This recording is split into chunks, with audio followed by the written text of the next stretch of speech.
Good evening, ladies and gentlemen, fellow Taylorians, and to all our live audiences.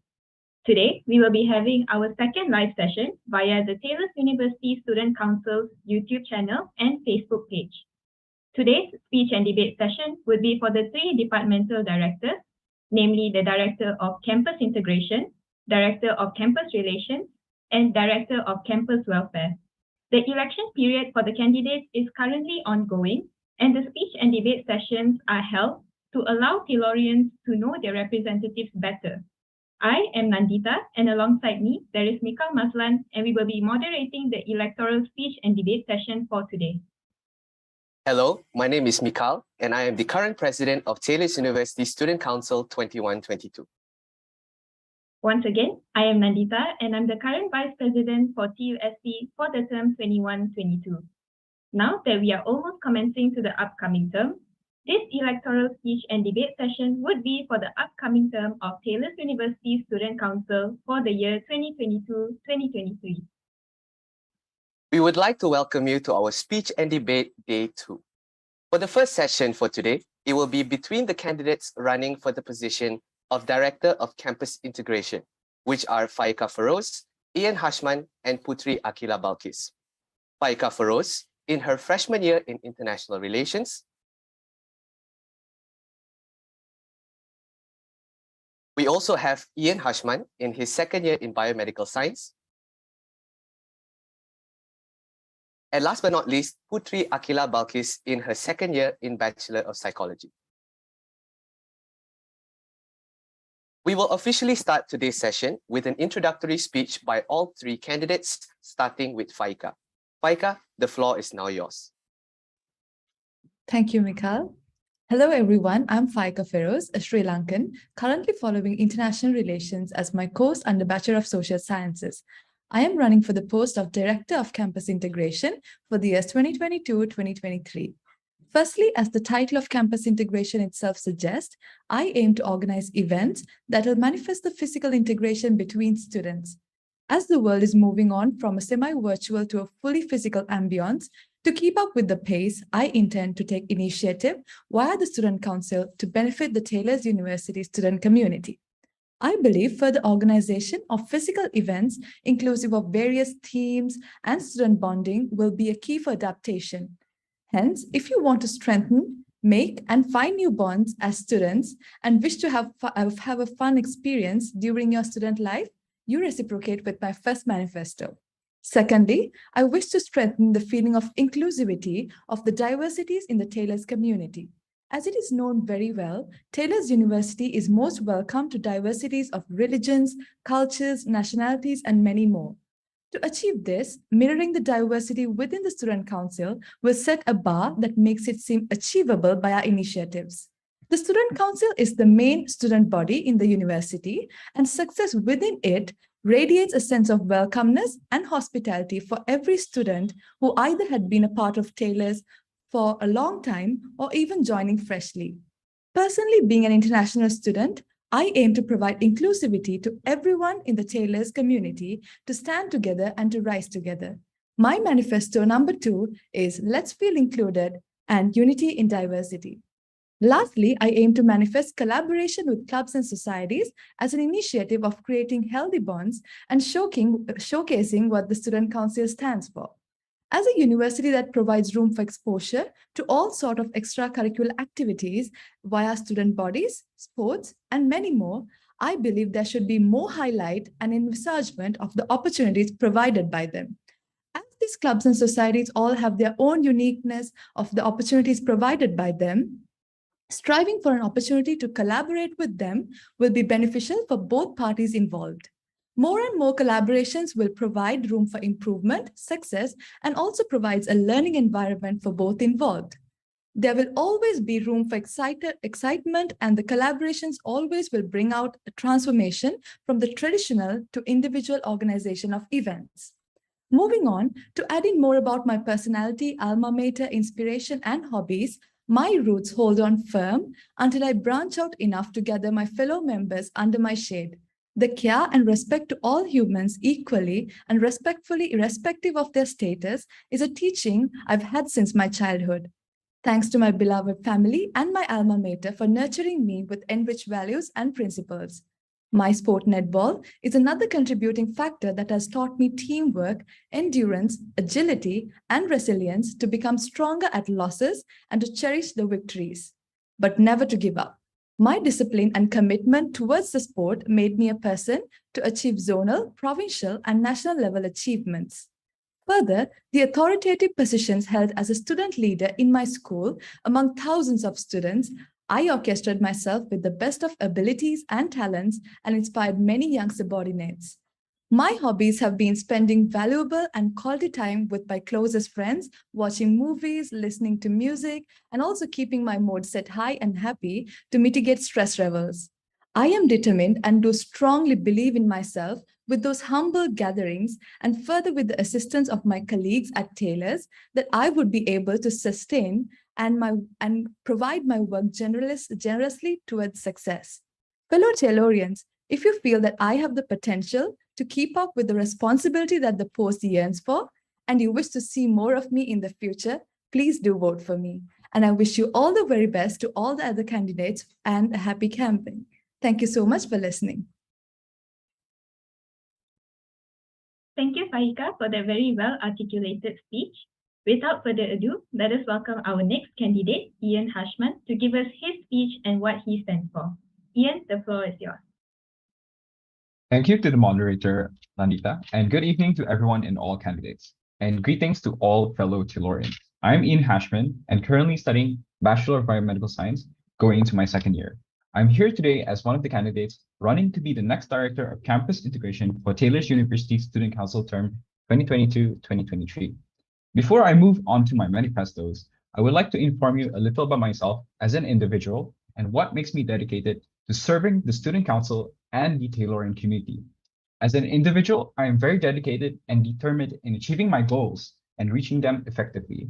And it is not only for myself as an individual, but also for the betterment of the community. This is in order to greatly strengthen the bonds of all Taylorians and ensure a better environment for all of us. And this pushes me more as a student in Taylor's University, and I would also always have to keep in mind the importance of what I can improve and achieve as the Director of Campus Integration of Taylor's University Student Council. And now, moving on to my manifesto, I wish to establish a strong, passionate, and exciting atmosphere for all Taylorians to vitalize the community and bring a breath of fresh air for everyone. I have three main goals that I hope to achieve, which I believe is greatly beneficial to the Taylorian community. Firstly, connecting with the clubs and societies that will bond with all Taylorians. I would like to introduce many sets of specialized and more personalized events done in collaboration with the clubs and societies, which would enable and showcase the qualities and the strengths of the clubs and societies, which could be their own values and whatever piques the interest of that club, whether it be their identity, nationality, culture and tradition, their lifelong experiences, or anything they stand for, which could be in representing a nation or having a strong interest in many interests such as welfare of animals or many other such things. This would also help to bring out the best out in the club that focus on any personal hobbies or interests, whether it be chess, music, etc., and how we can incorporate a game or their games in our events. And rather than it being a new thing or a unique thing, this goal is highly emphasizing on the importance of a club and society in the Taylorian community and how it can connect with all the Taylorians together. And moving on, my next goal is building a strong Taylorian community.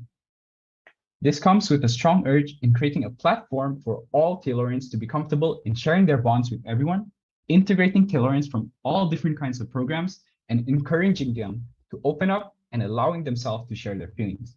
This can be achieved by catering to their interests and values of tolerance by creating an atmosphere that is beneficial to all. This can be incorporated whether through events held by Taylor's University or TUSC in creating engaging sessions that have the goal of connecting students together. These events would help to share the personal stories or give a platform for students in wanting to share a very significant experience and something very dear to them, which would also help to give a sense of relatability and make students feel inspired in sharing their own stories too. These stories can also hold sensitive topics that students may have been too afraid to share and have the opportunity now to share how they feel. And lastly, collaborating or collaborations with external organizations. This is with a strong vision in working with many external organizations, companies, and universities to build a bright future for our fellow Taylorians. Whether it be organizations or universities from our local region or from foreign countries, this would allow many Taylorians to refine their abilities while also being able to build new connections that can greatly help them in the future. These events could be workshops of many different kind of fields, whether it be business, computing, leadership, or learning important life skills that can benefit the individual and also as a student in Taylor's University. This can also help to build a bridge with many universities, especially in Malaysia, venturing with events that can be exclusively to Taylor's University or another other universities to help connect different universities, students together, and also organization and companies can also be greatly beneficial in lending a great helping hand in Taylor's University in any future events, and will be a great and reliable partner to have in many circumstances. I am determined that with the right goals and objectives in mind, a better future awaits us and for all Taylorians.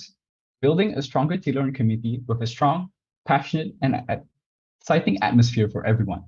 I believe that I will serve the Taylorian community well and help us to achieve many great things and ensure that we can accomplish the outcome.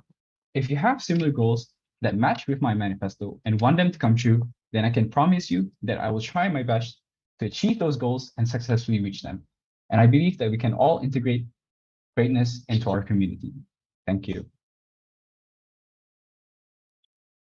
Thank you, Ian, for that wonderful speech. Now, let us give a warm welcome to our last candidate today, Putri, who will be giving us her introductory speech and what she is striving for in her campaign. Putri, over to you. Thank you, Nandita. But before I start with my speech, I would just like to wish Faika and Ian all the best for your speech and debate. Hello to all fellow Taylorians and everyone that is watching. I'm Putri Akila, I'm 20 years old, and I'm currently entering my second year studying Bachelor of Psychology. And as most of you know, I'm running to be your next Director of Campus Integration of Taylor's University Student Council 2022-2023. Before we move forward, I would just like to share a little bit about myself and share a bit of my experiences. I joined TUSC during my first semester, and honestly, it was the best decision I have ever made in my life. The amount of fun I had working alongside with the council members, the improvement, the experience, and the knowledge I had gained, I wouldn't trade it for the world. And although there are days when it gets very, very hard, all it does is just keeps me going, pushing me to strive and just make me become more ambitious. My journey in TUSC has been nothing but such an incredible experience to me, and for that, I am honored to be able to get the opportunity to be a part of it, and I'm so proud of how far TUSC has come for this term. Being in the council for almost a year has given me the knowledge, experience, and confidence to run for this position and to lead campus integration. In the past events, I've been the project manager, head of public relations, head of design and marketing, as well as lead of license. Looking back from the first time I got into TUSC, I could have never imagined being where I am now. And today, I am very humble and thankful from where I'm standing to be given the opportunity to speak and serve all beloved Taylorians. As time went by, as I got to be more involved in various events and activities handled together by TUSC and clubs and societies, I realized that I really enjoy what I'm doing, and I want to serve and give back to my fellow Taylorians.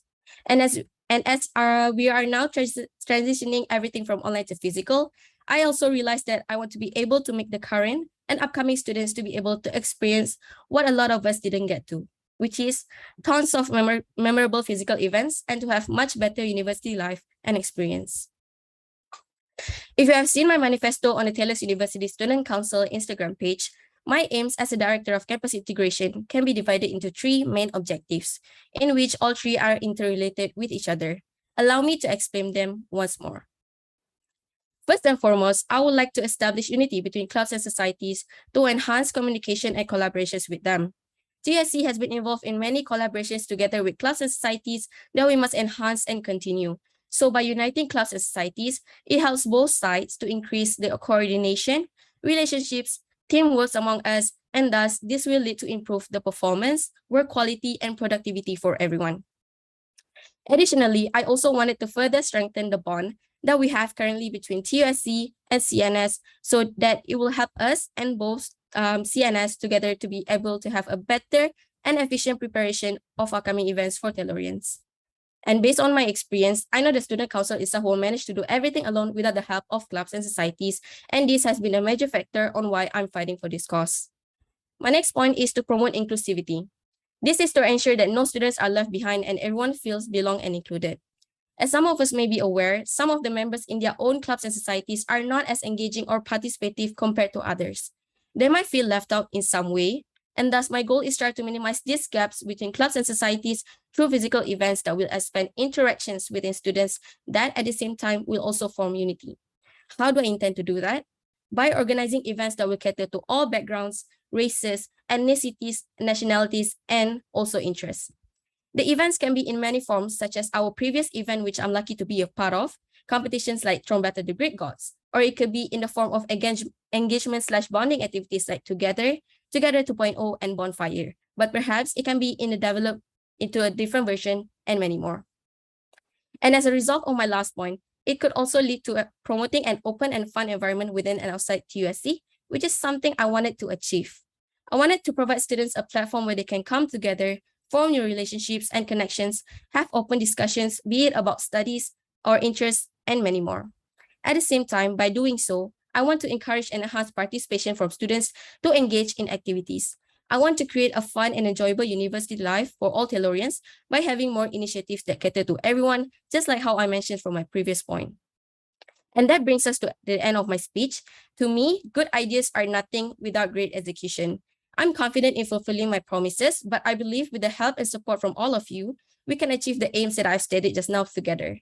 Do check out my LinkedIn account to learn more about me, which you can find in the TUSC Instagram page bio. Thank you for your time and attention. Thank you so much, Putri, for that wonderful introductory speech.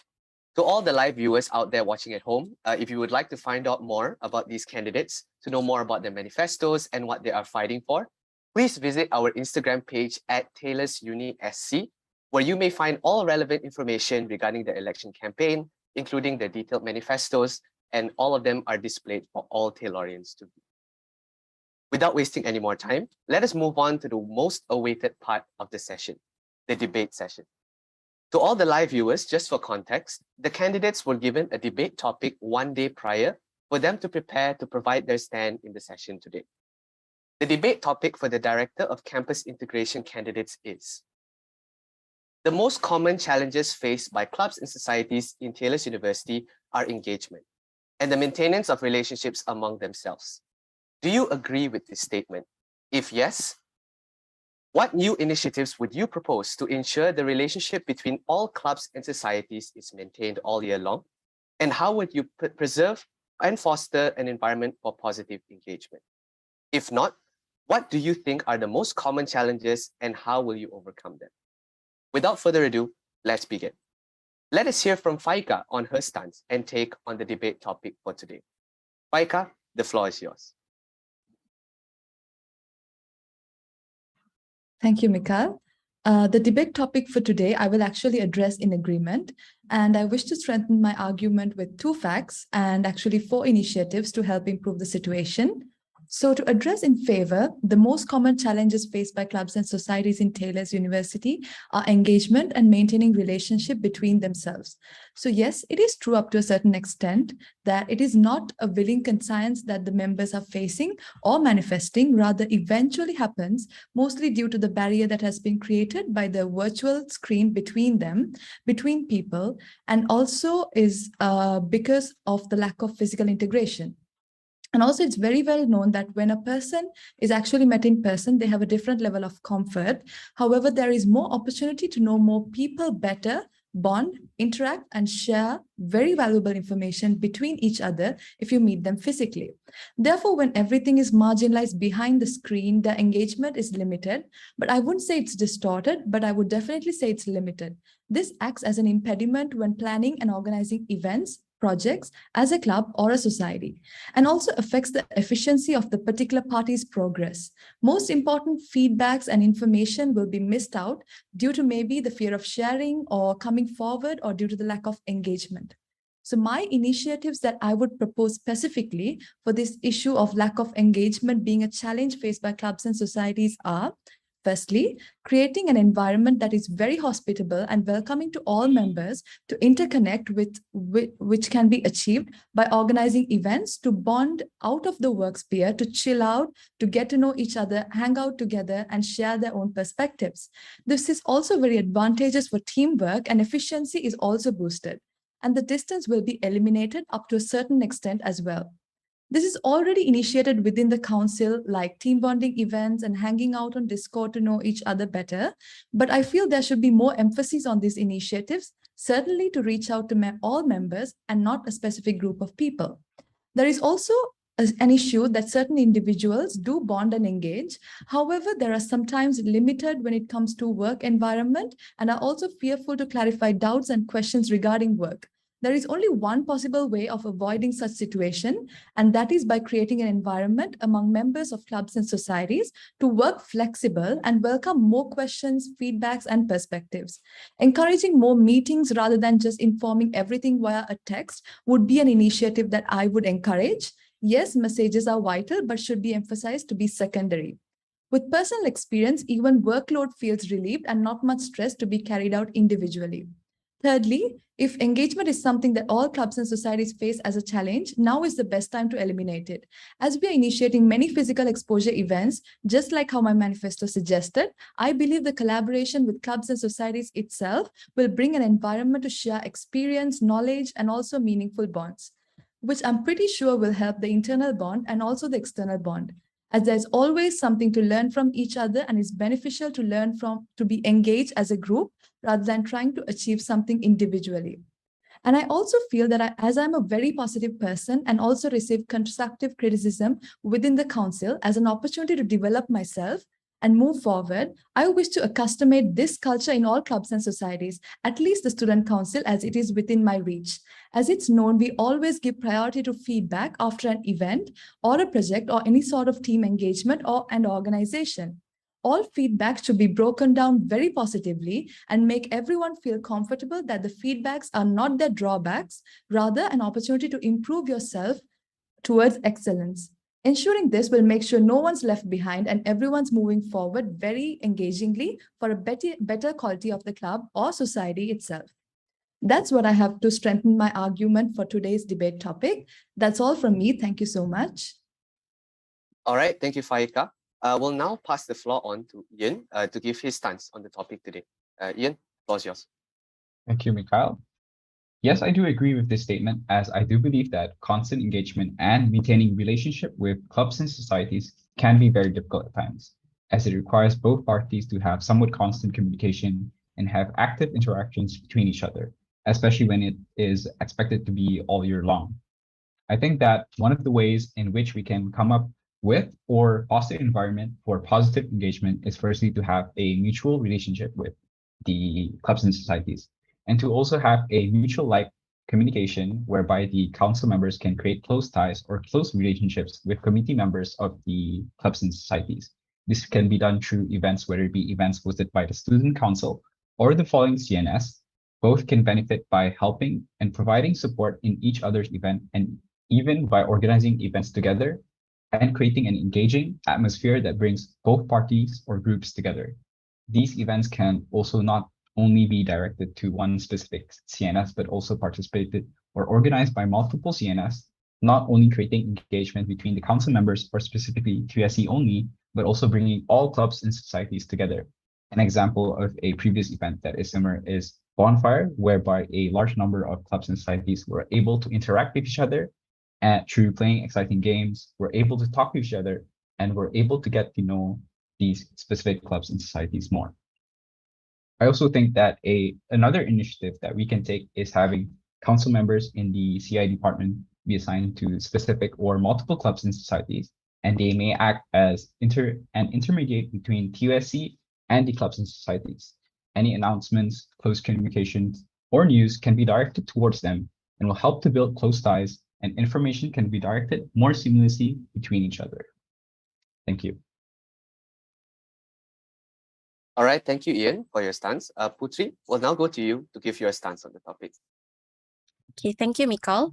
Firstly, I think the debate topic is very important to talk about. From what I have mentioned previously in my manifesto, I emphasized a lot on the bonds, relationships, and gaps among clubs and society, which is mainly expressing my concern and wanting to do something about it. So my stance with the statement is I agree that engagement and maintenance of relationships among clubs and societies are the most common challenges faced by them.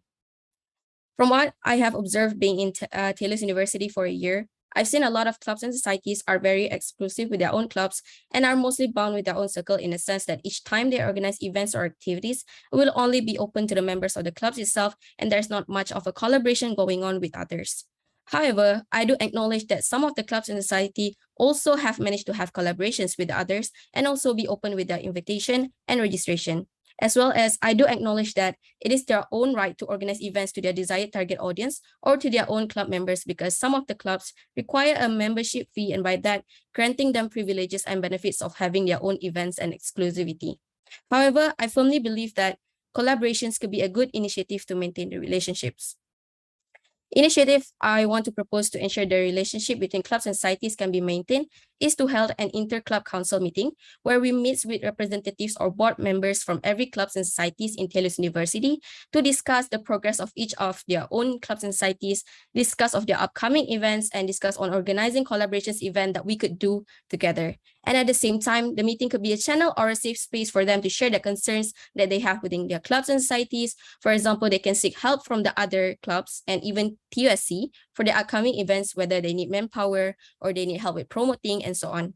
By collaborating with all clubs and societies, students get to work together, which means spending a lot of time together, and this could build trust, foster unity, and enhance collaborations between all clubs and societies and TUSC, and thus achieve the aims of maintaining the relationships. And as for as for the how would you preserve or foster an environment for positive engagement, I believe that as for that, I think by having the event to be beneficial to students will make them become more participative and engaging, because some students prefer to participate if the activities or events are beneficial to them, because they might see no valid reason in joining the event if they gain nothing, and they will feel it is unnecessary. I believe the biggest challenge when it comes to having engagement between clubs and societies is to persuade students to join and participate in the activities. And for this current term, TUSC has received a good amount of people participating in the organized activities. However, it could be said that the participation rate could be better, but regardless, we already have the foundation as seen in the Throw Better the Great Cause, which is the first physical event that was held by Campus Integration. The event went successfully with approximately 60 participants, considering it's during the transition of being online to physical, and students were actually participative and engaging and looking forward to it. Having that, it has taught me like the do's and the don'ts for the future physical events, and makes me like well equipped with the knowledge and experience to enhance and preserve it. And that's all from me. All right, thank you, Putri. Now we'll go back to Faika. You can either address the points said by the other two candidates earlier, or you may continue explaining your stance on the issue. I would like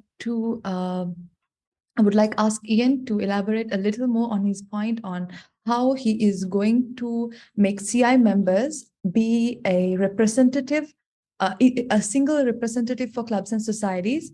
And I think you mentioned that that reach out to other clubs and societies for their to make a bond on sharing experience and stuff like that. I think that's what you mentioned. Could you just elaborate more on how that could exactly how it could be executed in a way that is not increasing the workload as CI itself? Ian, you may take the floor. Okay, so I understand your concern about the difficulty, as we all know that the workload in the CI department can be a lot, and even current council members have some difficulties in managing them all. I think I wouldn't put um, how they can communicate is by having mutual communication with the clubs and societies, and this communication is done more mutually and more friendly, like, and does not put pressure on them having to constantly send emails or having to constantly check up on clubs and societies. Rather, the individual is associated with maybe one or two or multiple clubs and societies, and it's more of a checkup of having constant engagement with them, checking it out. But this is not without an enforced or a pressurized situation where they have to constantly do this. They have to check this up, and it's more of a friendly connection between both of them, whether it be from the council member or from any of the community members or the members in the clubs and societies. Yep. Faika, the floor is back to you. I would like to sort of initiate my stance inclusive of what Putri and Ian itself said. And they said that, yes, engagement is a problem, but I think we all three stand in common on the ground that when we're moving actually from virtual to physical, people are really motivated, encouraged to have more engagement. And some people sometimes do not want to engage as much because they feel that virtual screen is so much to, cover themselves and, stay behind rather than coming forward. And that is what we have to do as CI, especially engage and make events that are so much in engagement, enriched with fun. And I think that is what the students, especially me as a student, would aim for being a part of Taylor's. So I think that is something that I would take from Putri and Ian's speech as well, and their debate as well, and sort of combine with my stance as well. So yeah, that's all from me. All right, thank you very much, Faika.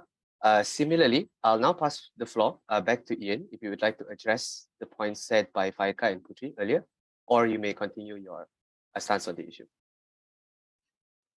I definitely do agree that as we transition to physical events, we can enable for more engaging and more exciting engagement sessions in the events that we will hold in the CI department. And I think that I do agree with what she said, that the seamless transition between before, which was virtual, and now as the university or the country is opening up more with less SOPs, less restrictions, people will be more willing to join the events or participate more in events. And we can, from this, we can enable more events in the future that we can know of in physical events, bring out the qualities of any club societies or any new, and we can bring a new atmosphere through physical. Thank you. All right, thank you very much, Ian. And lastly, I'll pass the floor back to Putri if you would like to address the issues mentioned by Faika and Ian, or you may continue your stance on it. I do agree with both Faika and Ian, but I would like to add more on to my point. Is that okay? Okay. So talking about the physical event, next initiative I would like to propose to maintain the relationships between clubs and societies would be organizing a one huge event that could be broken down into like few different phases. And for this way, we can ensure that the clubs and societies will have something fun and uniting throughout the whole year. As I mentioned before, the event will have few phases. So for instance, the first phase will be a sports competition event for all sports clubs.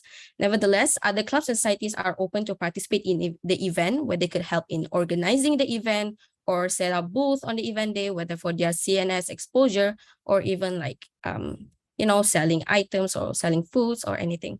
In such a manner, we can ensure that this event caters to all clubs and societies and make everyone feel included, while giving them the opportunities to make some profit or gain exposure for their own clubs and societies. And second phase that I would want to suggest would be the Arts and Music Festival for the performing arts and cultural clubs and societies. We can organize something where these arts and music clubs and societies can perform their talent at the event. And this could be an occasion where they can distress themselves from the stress and workload from the studies. And all clubs and societies are open to perform as well and spectate this particular event. And moving on to the last phase that I would like to suggest is, I'm thinking of organizing some sort of carnival on the campus, complete with games where they can play and win prizes. And we can invite food trucks or stalls to since we're moving to physical, I'm pretty sure everyone would want to have like a different choices of foods on campus. And I would like to mention that all CNS are open to have their own booth as well, or stalls at the carnival. And consequently, they can take this opportunity to collect funds for their own events and widely expose their clubs and societies even more. And this auction will be a perfect day-long event and will be a special reward, some kind of reward to the students to celebrate the end of the year. So this is what I wanted to do if I were to be elected. Yeah, that's all from me. All right, thank you very much, Putri, Ian, and Faika as well. So for the last segment of this debate session, I would just like to shift the perspective a little bit on the topic today. So I think all three of you has mentioned at least a little bit in your sentences previously that having events that promote bonding will help bridge the engagement gaps between clubs and societies.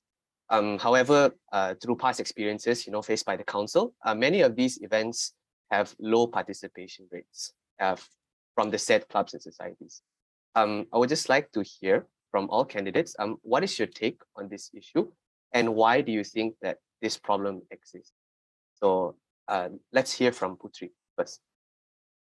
Okay, thank you, Mikal. So what I think of the issue is, just like how I mentioned before, they might think that they don't gain any benefits from it, and they think it's unnecessary. So they will not be might as well not be joining and just do their own activities instead of joining the event. And the participation rate, I would say, could be increased if we put some initiatives, or maybe rewards, or we could do it like continuously. And I wouldn't say to make it like compulsory, but I would suggest to make it into something that have to be joined as a member of the club, like as a courtesy of being in the club, at least like once or twice, not like every single time they have to attend. And maybe in that way, in those few times, they can bond with each other and find new friends, and thus will make them become attracted to join more and more, I would say. Yeah. All right, thank you very much, Putri. I'll now pass the floor to Ian to give his views. I do think that the previous bonding events or clubs and societies that were held by CF, they may have low amount of participants, or they did not reach the expected amount of participants from the clubs and societies. I think one of the ways that we can overcome that issue is to emphasize more on understanding that if the clubs and societies do join these events, not only will they be able to connect with other clubs and societies, they will gain more exposure from those events, more interactions with other people, and they will be enable themselves to bond with other clubs and societies. So they will have the opportunity to work more and maybe even organize events with other people. And I know that this may not, still may not attract other participants from the clubs and societies to join the event. So however, we still have to tackle that issue even more and be prepared to expect that certain amounts of people we may still not reach the expected amount of participants. So we still have to force in that idea to constantly promote, constantly be aware, and be prepared that the participant may not reach the expected outcome. All right, thank you, Ian. And finally, I'll pass the floor to Faika to address the issue. Yeah, thank you, Mikal. And I think I do agree with whatever Putri and Ian said. To add in more, I think the events that you're referring to are probably from the virtual events that have been in the past. So right now, like I've mentioned before, like Ian has mentioned before, and Putri, that there is a shift and there's like a huge disparity of the exposure that students are going to get in the future. So I think when clubs and societies are seeing events that will be executed physically, I think their motivation level or the intention of engaging in these events would be totally different from their previous experiences. And I think there will be, in the future, I hope that there will be more participation, given that everything sometimes may be physical. And also as student council, I think that's something that we have to take into account, is that when we promote an event, yes, it is true that we definitely formally put it on our Instagram pages, social media, and we start promoting them. But before that, I feel that clubs and societies should have like an informal bond before like having a formal bond, like directly going and saying a person that, okay, we need to bond, we need to have an event. It doesn't work that way. I think there should be a stage by stage improvement, whereby we should first informally sort of engage with them and say, okay, this is the event that we are planning and we need this, and then we move forward, and then we say, okay, we're actually doing a formal event which is for bonding. So yeah, that is my take on it. Thank you. All right, thank you very much, Faika. Thank you so much to the three of you. That wraps up the debate session for today for the Director of Campus Integration candidates. So to the viewers watching at home, there will be a Slido link sent in the chat box, regardless of where you're watching, whether it be Facebook Live or YouTube Live. So you may click onto the Slido link to drop your questions for the candidates. So to the candidates, we'll just give you a couple of seconds before we actually start the Q&A session for today.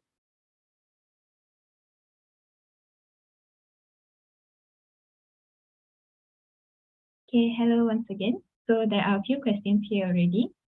So this question will be for the three of you. So maybe Faika, you may answer first. So can each of you give an example of a completely new signature event that you would want CI to carry out if you were elected as the CI director? Okay, so a completely new event. So this, I'm actually, like I've mentioned before, I'm actually a first year first time student. So I'm not pretty much aware of that I'm only aware of things that have been happening last year, not the ones previously. So with my knowledge and wrap up from that, I would say this had been running in my mind for long, maybe because I'm an international student. I sort of want all the nationalities to be representing their nationality with their food, culture, dance, music. And we can like just like the CNS day, we can have booths for each nationality, like Taylor's is actually welcoming to all nationalities. And I'm pretty sure this would sort of, attract or magnet people who are from different nationalities, who are sort of the minorities as well, who want to showcase this is what we stand for, this is the country we are from, this is the music we love, and stuff like that. So I think an event that would probably be centric to this theme is what I would want to newly bring to campus integration. Yeah. All right, thank you so much, Faika. So maybe Ian, you can give your take on that question as well. Can I have the question repeated? Sure thing. So can each of you give an example of a completely new signature event that you would want to carry out if you were elected as a CI director? I think to create a unique or entirely new event is very hard, as there've already been multiple events previously that try to be new and try to be innovative. So I think that maybe we can approach it in a different way, and it may not be signaturely entirely new, but the event could maybe propose new type of engagement sessions. Maybe we could test out different activities, or maybe instead of following a template approach to how we want the engagement sessions to be, how we want the participants to participate, and maybe specific questions. Instead of the regular games that we have, we impose new games that we want to in any upcoming events, and hope that the participants do enjoy these new events or etc. Thank you. All right, thank you so much, Ian. So Putri, do you have any answers as well? I do. I'm kind of like repeating my previous point, which is I think I wanted to kind of like make one huge event where it consists of all clubs and societies, and then we'll breaking it to different phases like in the whole year. So it would have like but basically I would mainly prioritize on the kind of end of the year carnival or end of the year party where all clubs and societies can play games and we can invite like all food trucks. We can make them all have their own booths to sell items, to even like do a fundraising where we could do where we could make use of the money for, maybe we could invite the live performance from other bands, local bands. And yeah, that's basically it. Okay, thank you so much to the three of you for your answer. So actually, Putri, this next question is for you as well. So how can you force people to join an event that you execute? Don't you think people should join an event because they want to? Definitely, we shouldn't like force anyone. But I'm kind of unsure how to make people interested, because at the end of the day, there will be few people that just not interested in participating at all. But I think what I would do is implementing rewards or initiatives. So just like how the throne battles in the Greek gods, we have these competitions and multiple games, and once they win, they won the prizes. But maybe we could change it into we could make it into like all different clubs and societies could fight within each other in like a competition, and when they win, they won a fund or like a prize for their own clubs and societies, or maybe make it into trophy, make it into annual thingy. So I think if it's annual thingy, people would be look forward to be participate to it, I would say. Yeah. Thank you, Putri. So the next question is going to be for Ian and Faika. So maybe Ian, you can go first. So do you think Putri has an added advantage of being an old member of TUSC if elected as a CI director? What are your strengths instead? I think that Putri definitely has an advantage over me in terms of experiences in being in events that she was in CI.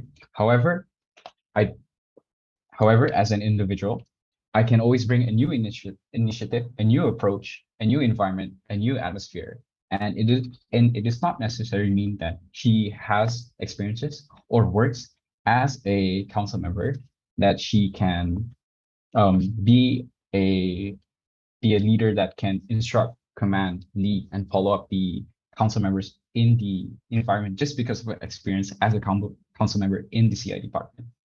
As an individual, I think I will be able to be and instruct my council members to work together to be active in approaching, in communicating, and organize our events well and take care of those events, whether they be new members, old members, or from whatever experience they may have. I think as an individual, I will definitely be able to, whether that she has a experience advantage for me, I think I will be able to construct an environment where all my members can work effectively together and lead them to an organized event that they can plan well. Thank you. Thank you, Ian. That was a great answer. So over to you, Faika. Would you like me to repeat the question? Yes, please, Nandita. All right, no problem. Okay, so the question is, do you think Putri has an added advantage of being an old member of TUSC if elected as a CI director? What are your strengths instead? Okay, I think there's definitely an advantage of Putri being elected as CI director because she has previous experience of working in CI itself, and she knows how the process works and how, since when we always know how an event is planned, but from scratch, I think Putri is the one who knows what to go through step by step. As she has mentioned before, she has experience in tailors itself. But what I think I have is none of this, but I have the resilience to face whatever challenge I face positively and move forward. And I think that is something that we really need right now. And now the challenges that we're facing is not going to be similar to whatever that we've been facing for 1 year.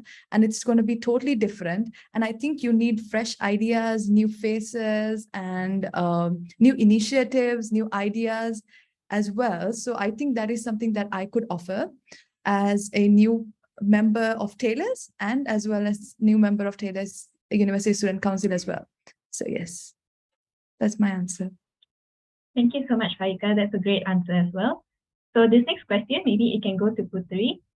So the question is, can you handle all the responsibilities if you have to do it all alone as the director?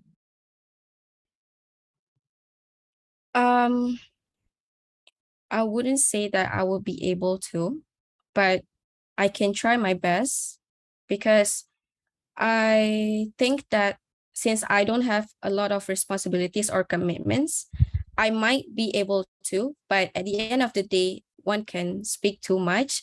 And I think having the members in the CI itself and the assistant director especially, who the director will be working closely together.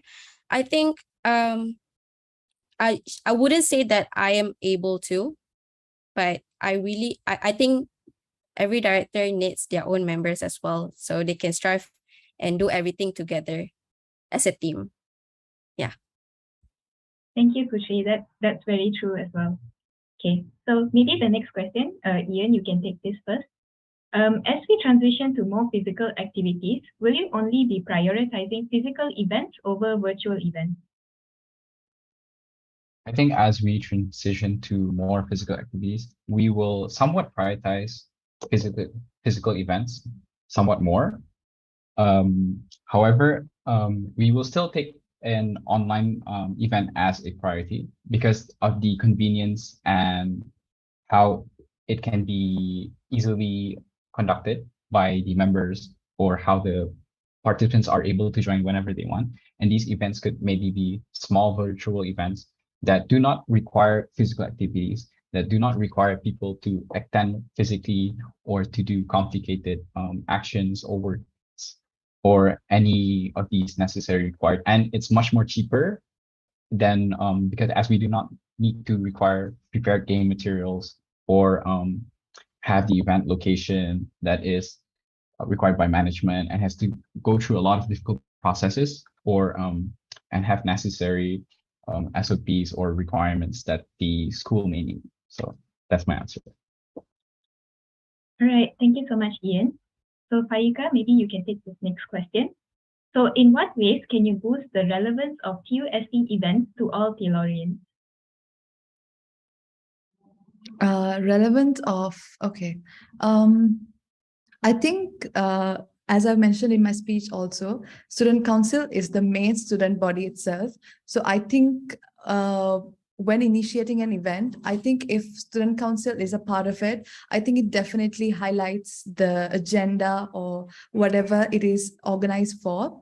And to highlight it more, I think more initiation on social media pages, as we the Student Council have our own social media page, and we actually are very much into promoting our materials on social media. So I think that as we use that very versatile environment to show us and highlight what we stand for, I think the events would be more productive. And when people, I think if people would say that, okay, if Student Council is part of the organization of events, I think it would be a positive point for people to engage, participate, and maybe given our records previously, I think whoever who had been participating on our events and given good feedbacks for now, I think I believe that we have a lot of good feedbacks. So I think that is definitely a promotion of Student Council itself.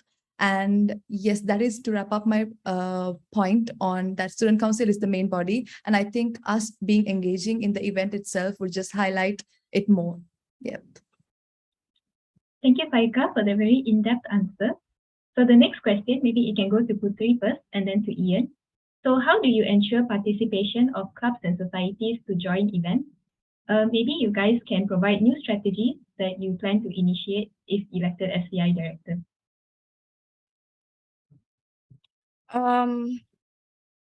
Firstly, just like how I mentioned previously, basically the reward initiative. The next one, to attract the participant, I would say that by having just like how I mentioned from my initiative that I want to have like a inter-club meeting with the clubs and societies. I think by having that, we could also inquire them about what the members of their clubs or societies really want for any for a event, and what do they want us to make for to help for them. And I think by having that information, we could also do kind of a form where we could ask, but I'm not a big fan of form actually, but I think that could be also one of the things that we could try to do to make to get to know more about what participants want, what they want, so we could actually fulfill, and thus maybe that could actually attract their attention to join the club, to join the activities. Sorry, yeah, that is all for me. Thank you, Putri. So maybe Ian, do you have any other strategies to ensure participation of clubs and societies in your event? I do think that we need to ensure that the clubs and societies participate in the events. I think that one of the ways is we can have close communication with members of that event. And I think as a director or as an individual myself, that I should take the responsibility to communicate with them myself, whether physically, formally, or informally, and make close bridges and close connections. As a director of CI, we are meant to be building bridges between clubs and societies, various programs. So I think that I should take the initiative and ensure my members also take the initiative in making close ties with other members from different clubs and societies, so that both of us will have a mutual relationship and they will be more invoked to participate in our events, engage with us, organize these events, and work with us together. That's my answer. Okay, thank you so much, Ian. So actually that was the last question for our Q&A session. And I'd like to thank all three of you for giving it your all during the Q&A session. So to all the viewers, thank you as well for inserting your questions for today. Unfortunately, that marks the end of our Q&A session for our three candidates. But before we move on to the speech and debate session for the Director of Campus Relations, we will wrap up the Director of Campus Integration speech and debate session with Faika, Ian, and Putri giving their final words before voting starts at the end of this week. So we will start with Faika first. Faika, the floor is yours. Thank you, Nandita. Thank you for taking your time for listening to me and watching this live. My manifestos as a summary are integration, feel included, and collaborate. More extensively, I aim to organize events that will manifest the physical integration between students. I wish to strengthen the feeling of inclusivity of the diversity in the TUSC community. Lastly, I aim to manifest collaborations with clubs and societies as an initiative of creating healthy bonds and also showcasing what the Student Council stands for. I am determined and do strongly believe in myself with those humble gatherings and further with the assistance of my colleagues at Taylor's that I would be able to sustain and enhance my work generously towards success. Fellow Taylorians, if you feel that I have the potential to keep up with the responsibility that the post yearns for and wish to see more of me in the future, please vote for me. And I will promise to deliver. Good luck to all other candidates. Thank you so much for listening. Faika Feroz is signing off. Thank you so much, Faika, for your speech. I will now pass the floor to Ian to give his closing speech. Over to you, Ian.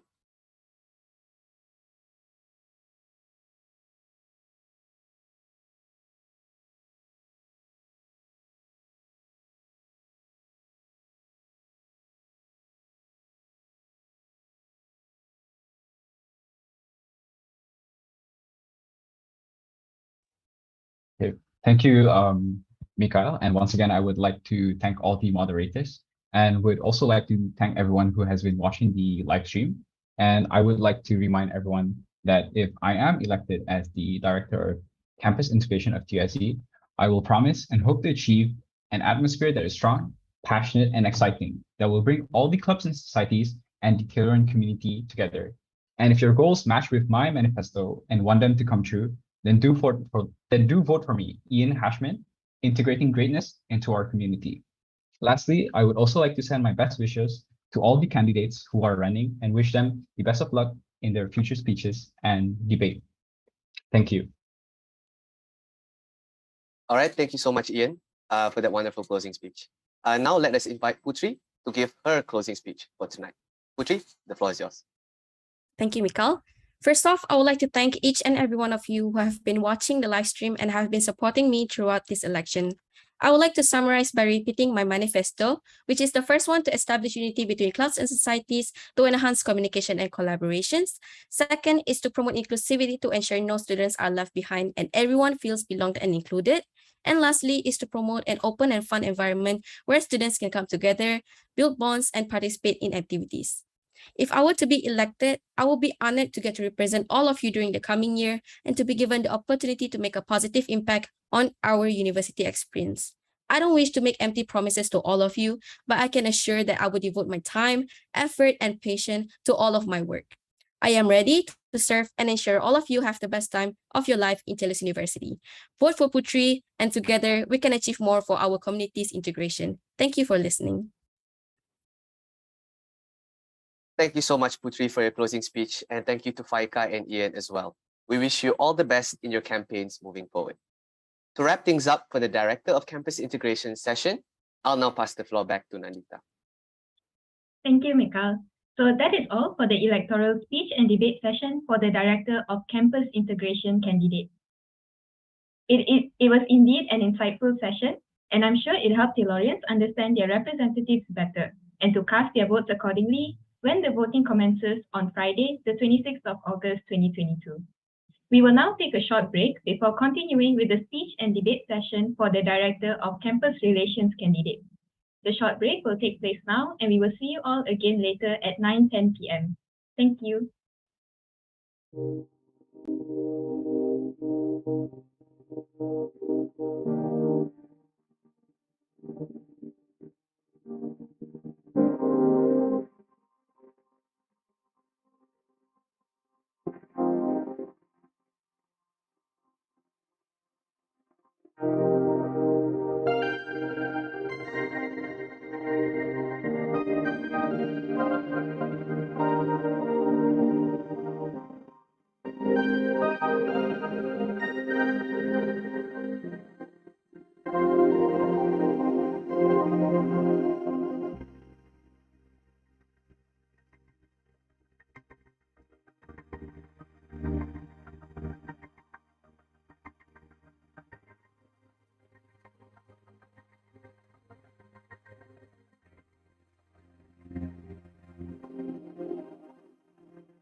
Hello, everyone, and welcome back to the electoral speech and debate session for the representatives of Taylor University Student Council Term 22-23.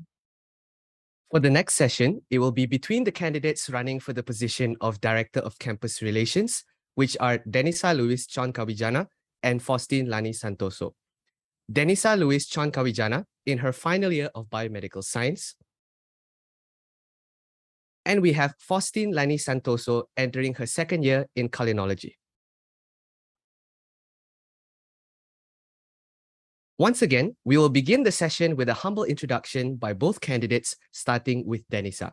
Denisa, the floor is now yours. Thank you, Cal. So, good evening, ladies, gentlemen, and all Taylorians. Thank you for being here today with us. So, before I start, let me introduce myself. My name is Denisa Luis Chon Kawijana. You can call me Denisa for short. I'm studying biomedical science, currently in my third year, and I'm running for the next Director of Campus Relations Term 22-23. To start my speech, I would like to tell you a short story. So, last week I watched this TED Talk by Peggy Oki. She's an activist and also a surfer and a skater. She raises awareness of how whales are being killed through her art. She gave some example of how great things happen, and it's because some passionate people did it and it happened. And at the end of her talk, she asked, what sort of thing do you feel passionate about that you feel you could make a difference in the world for? And she also said to follow your heart with vision and action, create your own faults, and you will connect with your purpose in life. So before I joined TUSC, I was a very quiet student. I didn't join any other clubs in society. I was never really close with my classmates as well. I hid inside my cave and I didn't dare to try.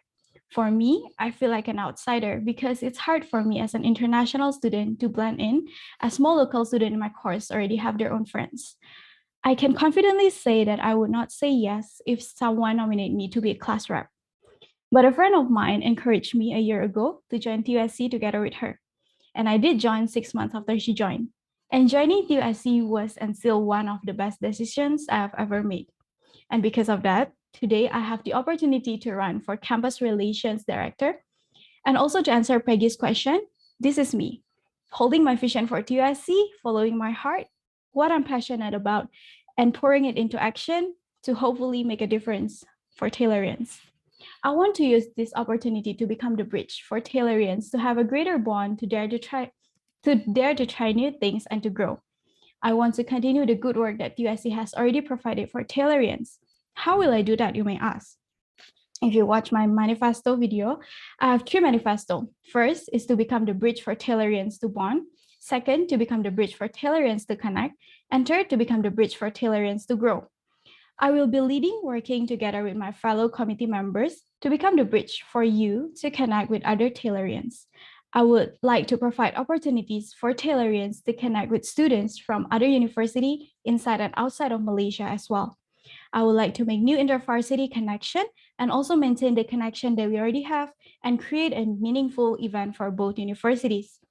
An example I can give for this is that TUSC has an event called UniLink Up, where the student council of both universities can have a get-together session and learn from each other.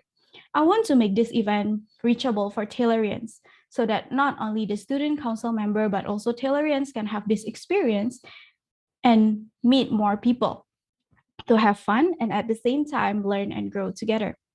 I would like to provide you with more event collaboration with external parties. This is to give you the platform to upgrade your skill, to provide you with new insight, real world experience, and to prepare you for the work life after university.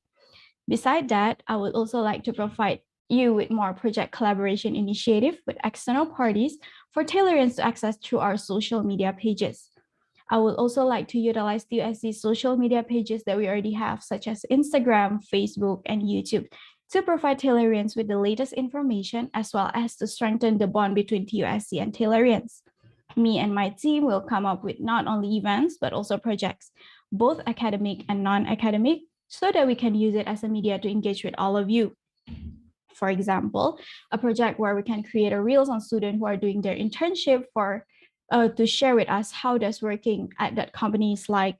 And we can also have cultural exchange content to make international students feel like they are home from miles away. And I can name you more things that I have in mind. But I believe small things like this can really increase the bond between us students because home is where you feel you belong. I would like to use TUSC's social media to get to know you better. And I would also like to explore new ways to approach Taylorians by having more light, fun, engaging content, for example, through TikTok or a podcast series. And I believe this is not about perfection of the content, but it's consistency. I aim to have a consistent engagement in our social media pages. And lastly, all of this will not reach you unless you help us with it. How can I help you? This is one of my goals. I would like to use our social media pages as a platform for you to voice out your need as a student on what you want to improve, on how you think we can help you to achieve that. And I don't want to give you empty promises, but I can tell you that I will do my best to listen and to deliver. So lastly, I would like to say, let's bond, connect, and grow together. Thank you. Thank you, Denisa, for that very heartwarming speech. Without further ado, let us welcome our next candidate, Faustin, to give us her introductory speech and what she stands for. The floor is yours, Faustin. Thank you, Nandita. Greetings to all Taylorians and everyone from anywhere who is watching our speech and debate session right now. Before I start any further, I would like to wish my fellow director candidates good luck with their speech and debate session today. Well, here comes an introduction of myself.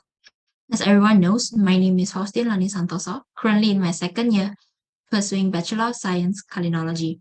I am an international student and I started my journey in council remotely from my hometown in Indonesia. The Faustin in high school would never even imagine herself being part of student council, and however, I stepped out of my comfort zone during the pandemic and I became a committee member of Taylor's University Student Council 2021. From that period until today, I've been constantly learning and developing myself every day. After gaining so much from Taylor's, I reached to the point where I realized that I would like to give back to Taylor's community and serve my fellow Taylorians. It is such a big honor for me to run for Director of Campus Relations term 2022-2023, together with all the support I've been receiving. I would also like to thank everyone who has read through my manifestos from TUSC Instagram page. Now, please allow me to explain them to you in this session for you to know better about the goals I'm bringing to the council if I am to be elected as your next director. First and foremost, my number one goal is to have TUSC to be visible to everyone, where TUSC is known not only by Taylorians, but also by external parties. I desire to do this by providing transparent updates on initiatives and events organized by TUSC. I would also like to bring the clubs and societies in Taylor's to be visible together with TUSC, where we can have each other's back in informing Taylorians about all the events organized for them by the CNS. Other than giving updates, together with my team, I will also create contents for Taylorians while keeping the fun and vibrant attractiveness of our most active social media platform, which is TUSC Instagram. I would deliver contents that are informative, meaningful, and engaging. It could be in the form of a story, post, or reels, where we utilize all the features that the platform has. By keeping up our social media platforms such as Instagram, Facebook, YouTube, LinkedIn, I aim to bring TUSC closer to everyone. Through these platforms, as Taylor's University student, Regardless of your studies or whether you are local or international studies, you will get to raise your voice or concerns regarding your campus life just from your seat. You can also give feedback on initiatives and events organized by TUSC, as TUSC is always open for improvement. On the other side, external parties could also utilize these platforms to reach out to us, to network and bond together. This would support my last but not least goal, which is to network with external universities and enhancing the bonds that TUSC already has. I would organize meaningful meetups through these bonds or hold events together with local and international universities that will give us opportunities to learn from each other and develop ourselves. CR has been doing this on a small scale, as things were mostly virtual before this, such as Unilink Up, where two student councils met and learned from each other. However, in the next term, I do aim to hold more events, like one of our most recent past events, Texas Startup Weekend TSSW 2022, which happened last July, where students studying in Malaysia are welcome to participate in the events and compete to win a grant to start their startup. It was a successful event where we got students from other universities to join the event, which gained us exposure from the public. In order to achieve that, I believe that TUSC needs to be accessible to whoever you are and wherever you are. These three goals that I have in mind can be concluded as my slogan, which is to be accessible, closer, and visible. I am not anywhere close to being a perfect student to take this position, but I will for sure put my commitment and heart into what I have studied and strive for the best results. Together with the skill I've gained throughout the past year in council, where I got to take part in different types of event planning and meet numerous people with different backgrounds, I believe that I am more than ready to lead my team and serve Tellurians at our best. If my manifestos align with you, do cast your vote for me.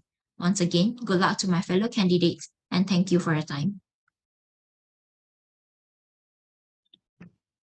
Thank you so much, Faustin, for that very lovely introductory speech. Once again, to all the live viewers out there watching at home or those that have just joined us, if you would like to know more about these candidates or to know more about their manifestos and what they are fighting for, please visit our Instagram page at Taylor's Uni SC, where you may find all the relevant information regarding the election campaign, including their detailed manifestos and which are displayed for all Taylorians to view. Without wasting any more time, we will now move on to the debate session. To the ones watching at home, for your information, the candidates were given a debate topic one day prior for them to prepare for today. So, today's debate topic for the Director of Campus Relations candidates is: as a networking avenue, internal and external outreach is an important aspect of campus relations. If elected, how would you drastically improve the social media presence of TUSC in a consistent and a sustainable manner to all Taylorians? In addition, as campus relations focuses on building relationships with external varsities, how would you make sure that TUSC is more visible and participative on a national level? Let us hear from Denisa on her stance on this issue and take on the debate topic for today. Denisa, the floor is yours. Thank you. So I believe that drastic improvement is a wide topic to cover. So first, if I were to talk about my manifesto, I said that consistency is key. Especially if you're talking about Instagram, Reels, posts, and algorithms. So social media algorithms are not constant. And no matter how good your content is, sometimes it is just unable to reach your audience. So therefore, the first thing what I think we can do is to jumpstart the process, is to have consistency. When we are consistent with our posts, it will help to make more content to reach the audience. And second is to choose the right social media for our target is key. Now that TUSC has Instagram, Facebook, and YouTube, we can utilize this based on how its social media works. Our main target is Taylorians, and most students nowadays use Instagram. So we will continue making Instagram as our main platform to engage with students and use it as a platform to provide information for the students. And also some additional key is having a great design is also one of the things that can enhance the exposure in public, as good visual will attract people's eyes. And also we already have this, but having and setting a goal is as important as the other key, because when we have a goal like what we want to reach in 1 month, in 3 months, in 6 months, it will definitely help us to like really focus on that and what are the things that we can do to achieve this consistency. And also planning, after setting the goal, planning is also important, because without planning, we will not know what we need to do, and it can also mess everything up. And I think planning ahead is important, and being flexible along the way is also important. And for the second question, how to build relationship with external varsities to make TUSC more visible and participative, I would say that this also correlates with the first point. Like in this era, everything is digital. We can easily reach out to people online. We can also get information easier through online. I will use this one point as an example. So in Instagram, we have a direct message. So responding to people through our DMs, it sounds so simple, but it can be one of the way for TUSC to be better known by people outside Taylor's University. When we communicate, it can bring us more benefits, such as having new connection, and we get to know, for example, what they need or what suggestion that they have for us. And we might never know that it can actually help us to improve better and have a better way in reaching out to external parties. And also the second one is connection. One of our event, as I said before, UniLink Up is a good start for us to connect. So it brings us closer to other universities, student council. We can make TUSC more visible and participative by keeping in touch with these universities that we collaborated with before. And I would like also to make UniLink Up to be more reachable for Taylorians, so they can also participate. So more people can join, meaning the more people will know TUSC.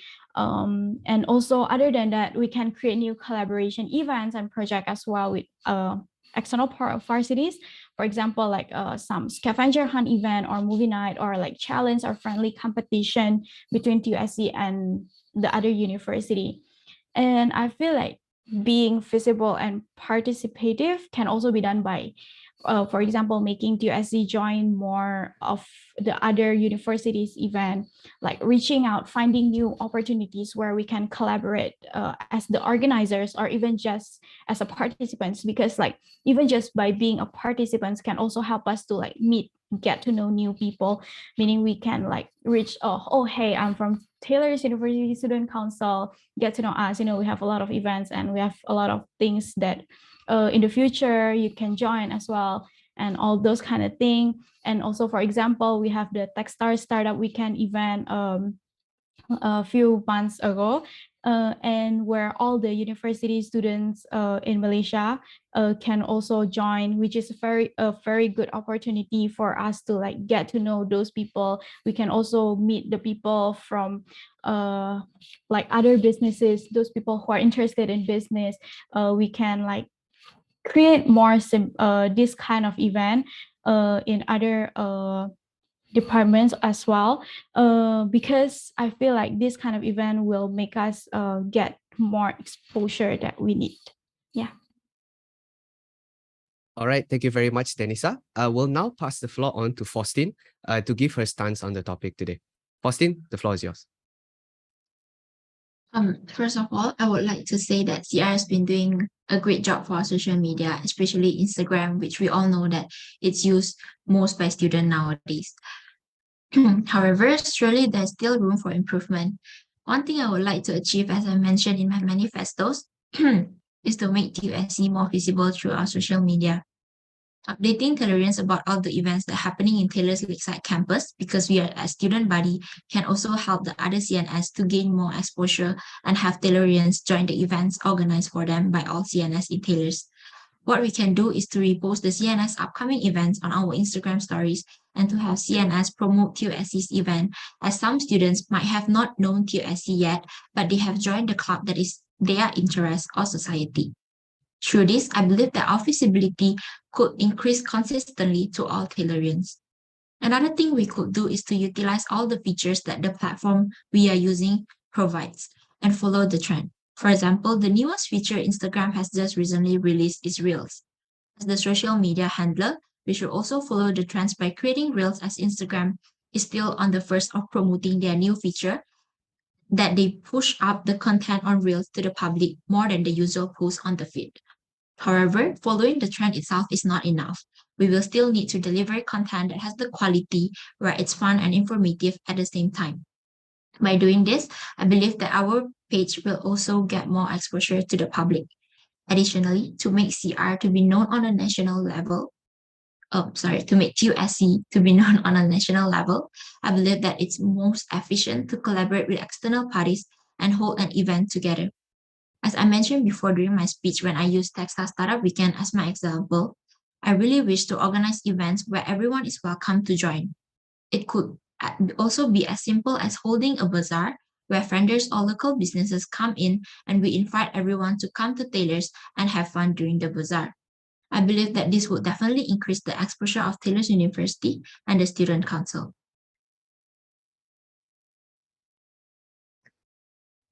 All right, thank you, Faustin. Just to make sure you are over with your stance, yes? Yes. All right, thank you very much, Faustin.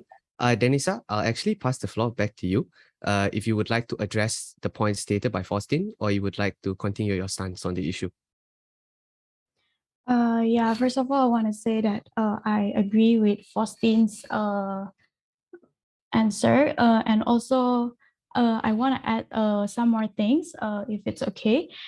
Yeah, so for the first one, as I said, how to improve TUSC social media drastically, right?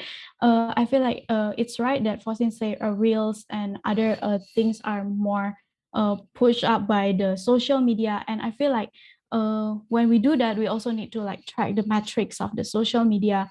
Like we can see when is the time and the day that our audience is most active and utilize those timing for the benefit of our engagement.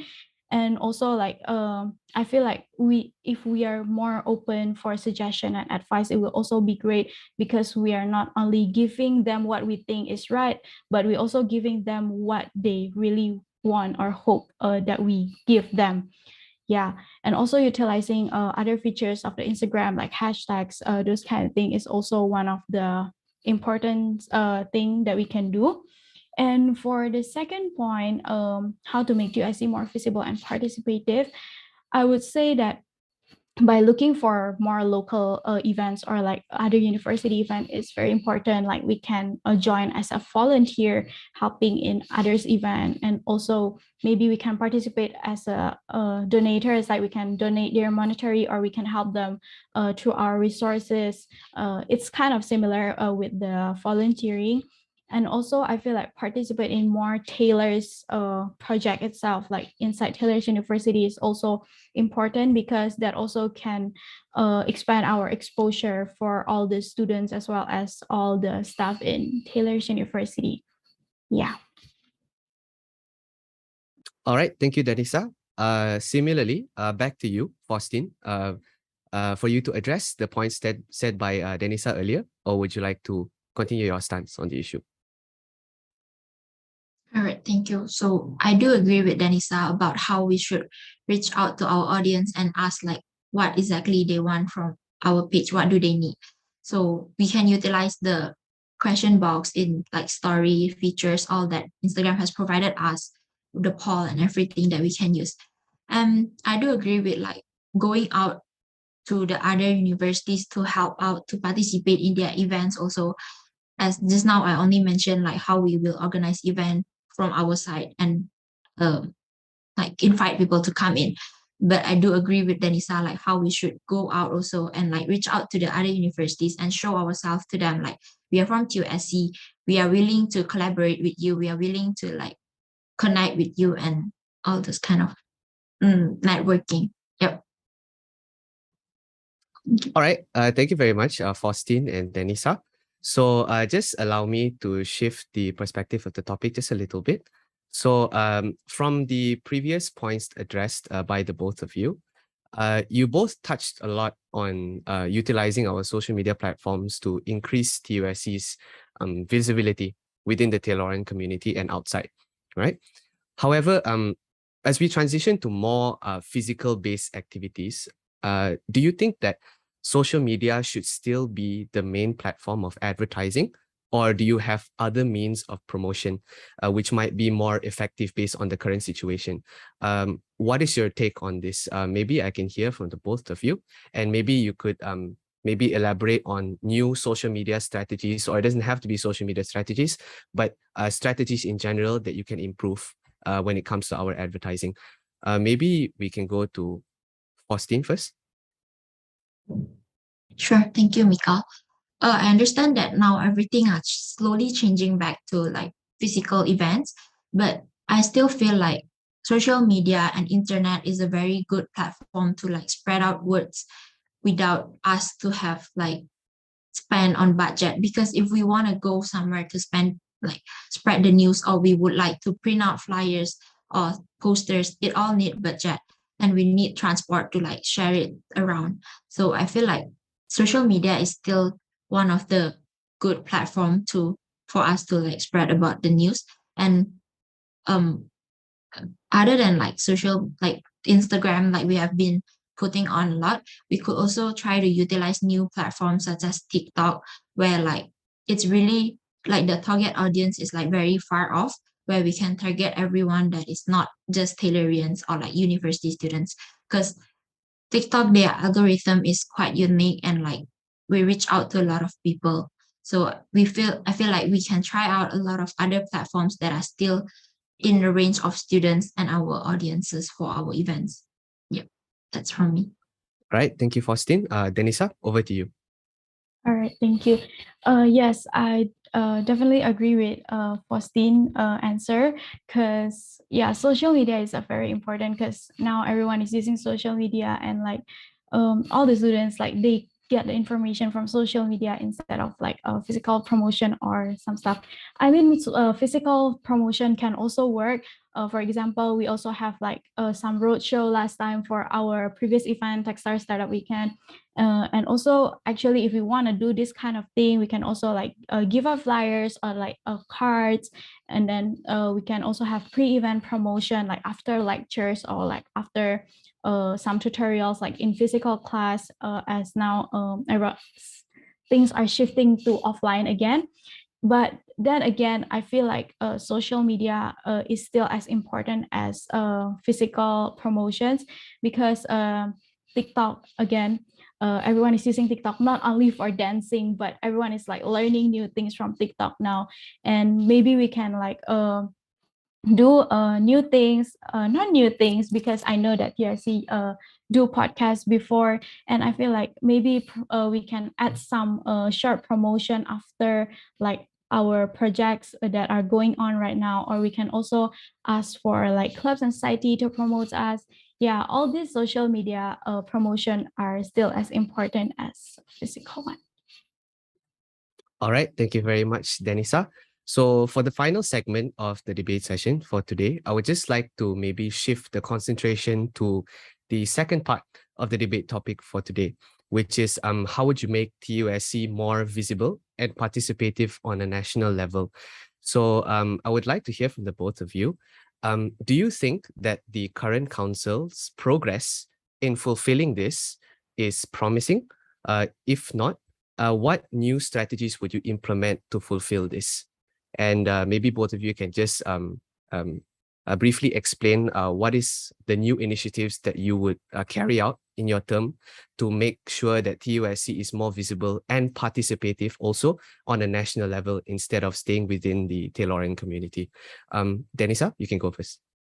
All right. I feel like now TUSC is also already known, because like we also have some collaborative event with other university in Malaysia and outside Malaysia as well. But I feel like if I'm to be elected, I would like to provide more of a not only events but also project, because like if events, then people need to like clear their time to like join this event. What if they're busy? What if they are not able to make it? But if like it's a project, you can always access it through our social media. We can not only have like academic related event, but also like more fun event, so that all the students, not only Taylorians but also outside, can also enjoy. So yeah, I would like to utilize social media of TUSC to be more fun and engaging. Yeah. Okay, thank you, Denisa. Finally, we'll go to Faustin to give your opinions on this. All right, thank you, Mika. And I do agree with Denisa. We can do a long-term kind of project and not like an event, like one-day event. And what if people are busy and they cannot come? So we can do a project where we like gather volunteers and we do some kind of like good initiatives, like maybe like cleaning up like public spaces and all those kind of initiatives where we can bring TUSC name together with us. And I know that it's not going to be easy to like gather volunteers if they don't gain anything. Like I know that there will be students who are willing to do that without having to like gain anything, but there will also be students, we can attract more students by giving them such kind of like points or anything, like maybe sign points from Taylor's itself, as we are student bodies where we could request for that. And I also feel like we can utilize our social media again, because it's the how to say, like it's the platform where we can reach to a lot of audiences, like without us having to like going out from to travel around. What I mean, like to travel around, because from what I know, like previously before COVID started, I know that TUSC goes to the other country, like to meet other student council. We did our uni link up physically. So if we are able to do that again, like to come back to that, I would love to do that. And I believe that that will increase our exposure to the public. Yeah. Thank you. All right, thank you so much to the both of you. That wraps up the debate session for today for the Director of Campus Relations candidates. So similarly to the viewers watching at home, there will be a Slido link sent in the chat box, regardless of if you're watching from Facebook Live or YouTube Live. You may click onto the Slido link to drop your questions for the candidates. So to the candidates, we'll just give you a couple of seconds before we actually start the Q&A session for today.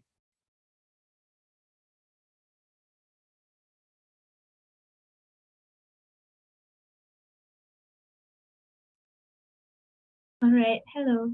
So I think we can start the Q&A session, seeing that there are questions input already.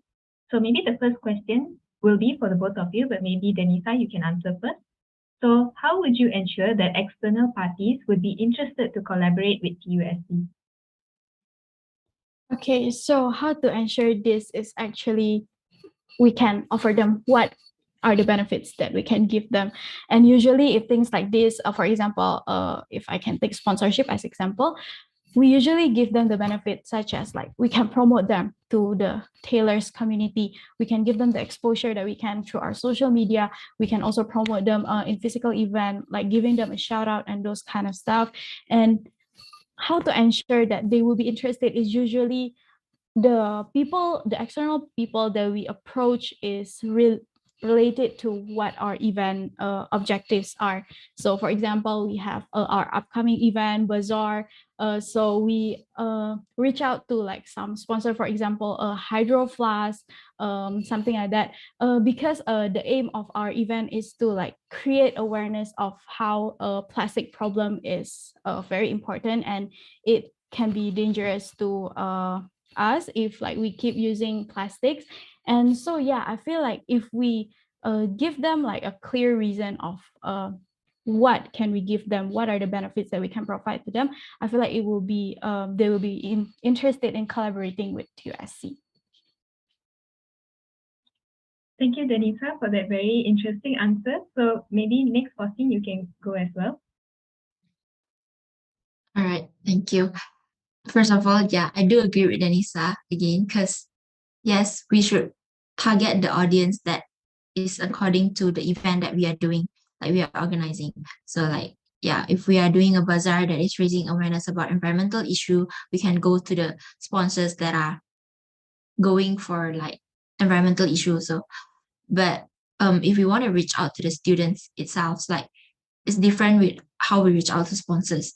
So if we want to reach out to students, I feel like students nowadays, they are more into fun activity and all those kind of things, like where they can share their activity of what they are doing to the social media, to their friends. And one of the like most convenient way of having attract the other students is through their friends. So what we can do is like we ask Taylorians, like students from Taylors, to like actually bring in their friends, and we can give like maybe a bundle of discount or what, like the prices that we can give, we can over to them if they bring in more people. That would be one of the strategy that I have in mind right now. Thank you. Thank you, Faustin, and thank you, Denisa, as well, for your answers to that question just now. So this next question will go to the both of you as well, and similarly, we will start with Denisa again. So how would external collaborations between TUSC and an external party actually benefit the Taylorian community? Okay, so as a student, we definitely need a lot of insights from external, especially if like it is from the company, a big company that really can help the students to like get to know what they need to prepare for the work world after their university life. So for example, me as a biomedical student, we have this workshop, like phlebotomy workshop. It really helped us to like gain new knowledge on how we can do this practical, so that later on in our internship, in our world later on, we can know how to use this, how to do this technique procedure, so that it benefits the student, because like as a student, we really need this kind of exposure to get to know what exactly is going on in real life, because of in university we only study usually the technical, like the theory, how to do this, but we rarely get the opportunity to really do the real thing. So if we have a external collaboration with external parties, it definitely will benefit the Taylor's community. Yeah. Thank you, Denisa. So Faustin, you may provide your take on this question as well. Yeah, I do agree that workshops and like external parties that can like bring in practical lessons for students is really beneficial for the students. And other thing that I can think of now, of like how it could benefit students if it's not like a collaboration with like business or a company that is already out there, but more like collaborations among students. I believe that we can get like different perspectives to learn from the other students. And what benefits the most is probably networking avenue, I would say, because it's not easy for us to just randomly go to other students from other university and it's like, hi, I would like to be friend with you. However, like if we create an event where they can like really talk to each other and like engage with each other, I feel like they could network and like bond among these students like from different universities, and that thing itself is already a benefit for Taylorians. Yes, thank you. Thank you, Faustin. All right, so this next question, maybe it will go to Denisa. So Denisa, how do you plan to increase the followers of TUSC's social media? Maybe you can provide some new strategies that haven't been done yet. All right. So, okay, again, I will say about the consistent engagement content. So, and then I also want to like have a new projects, like a long project, not only like 1-day events. So I want to like have this podcast where like the seniors maybe can give insights to like juniors on how they can balance their study life, and also like how they can also participate in other extracurricular, how they join CNS and all this kind of thing. It will definitely be very interesting to watch, because like new intakes and now everyone is like joining campus physically. So I feel like this kind of thing is very important to like let the new students know, oh, so I don't need to like only study and then go home. I can also enjoy my uni life by joining BCNS, and also how can I balance out my study and also this extracurricular. And then also I would like to get a partner or like brand relation in our content. So maybe if we can like collaborate with external parties, like we can have those partnership posts, so that will definitely increase our follower, because not only the Taylorians but also people that know that brand will also definitely know TUSC. And I feel like this already been done, but we can showcase more of our Instagram to people. Like we can like let them know, oh hi, this is TUSC, you know, we are this student council, we're very fun, like let's join us, like we have a lot of events you can join, this definitely will benefit you, all this kind of thing. And I feel like utilizing the social media feature, like for example those Q&As, and like for example their quiz, yes or no quiz, those kind of thing will like get the conversation started. And like when the conversation started, people will like know, and like you can for example repost these things and like make more people join this. How to say, your content is a very important stuff to do to increase the followers of TUSC. Thank you, Denisa, for your answer. So this next question will go to Faustin. So from a marketing aspect, what are the things that is holding back TUSC from becoming the most famous student body in Taylor? Okay, that is a very interesting question. I am not a marketing student myself, first of all, so I'm not really well known about the terms in marketing. But what I know after like learning about social media for like a year in CR, I would say that what is holding us back is more to like we don't really we haven't really engaged a lot with students these days in our social media. We are providing them a lot of information, we are providing them a lot of events and all, but there's no fun engagement that they can do in our social media for now, from what I see. But there are some, but I feel like we are still lacking on that part. So what we can do is like we improve our engagement, like we create, like maybe we use polls, like we just use the polls and like do have the students engage with the posting that we are doing. We ask them to like comment on our, not like ask them, because it's not easy to ask them to do what we want, but we can encourage them to do so by like providing them maybe some kind of like posting their stuff also in our stories, like because some students would like to have exposure to like have followers from other like students from their university, from like Taylor's University. So I think like that would be the one that's holding back us, because right now our followers is just there. Like we have more followers, but at the same time also there are some students who will like unfollow us after a few like weeks or months. So what we can do is I feel like we can engage more with them to like keep them in our social media. Yeah, thank you. Thank you, Faustin, for the very in-depth answer. So this next question will go to the both of you, but Denisa will be answering first. So do you believe that you possess the relevant expertise for this position? For example, any relevant skills regarding editing softwares, etc. So maybe you can provide us with the skills that you possess that will help you if elected as CR director. All right. So we're learning every day. So as a committee member of TUSC for like almost 1 year, I feel like I always learn new things every day. At first, I also don't know like how to take a good picture in a good angle, and like my fellow members helping me. For example, Faustin, like she always like help me. Oh, Denisa, yeah, you should move a bit to the left, to the right, all these things. So she really helped me also to learn new things every day, because we also work together a lot. And I feel like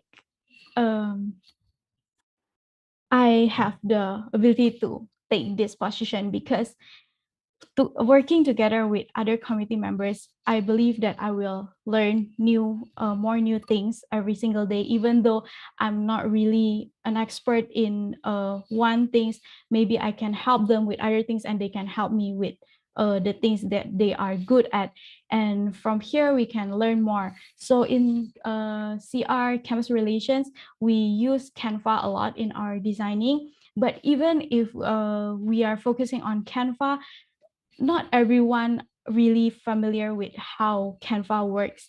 And this kind of thing, when you work together with your members, with our fellow committee members, you get to know new things every single day, like how to do this, how to like make it more balanced, how to like create a good design. This kind of thing, I feel like I will be able to take this position because I am eager to learn more. I'm not afraid to ask questions if I'm not good at what I'm doing, and I really want to learn new things. I want to improve myself, and I believe that is important if I want to take this position. That's a really great answer, Denisa. Thank you so much. So over to you, Faustin. Yeah. First of all, I don't think like just because we know how to use Canva better or we know how to edit video better, which means like we are better to take this position. But yeah, I do have the skills to like take picture, like, oh, it's just a mere interest, but I not say that I'm professional in doing it. But yeah, I know that I have the skills to do it.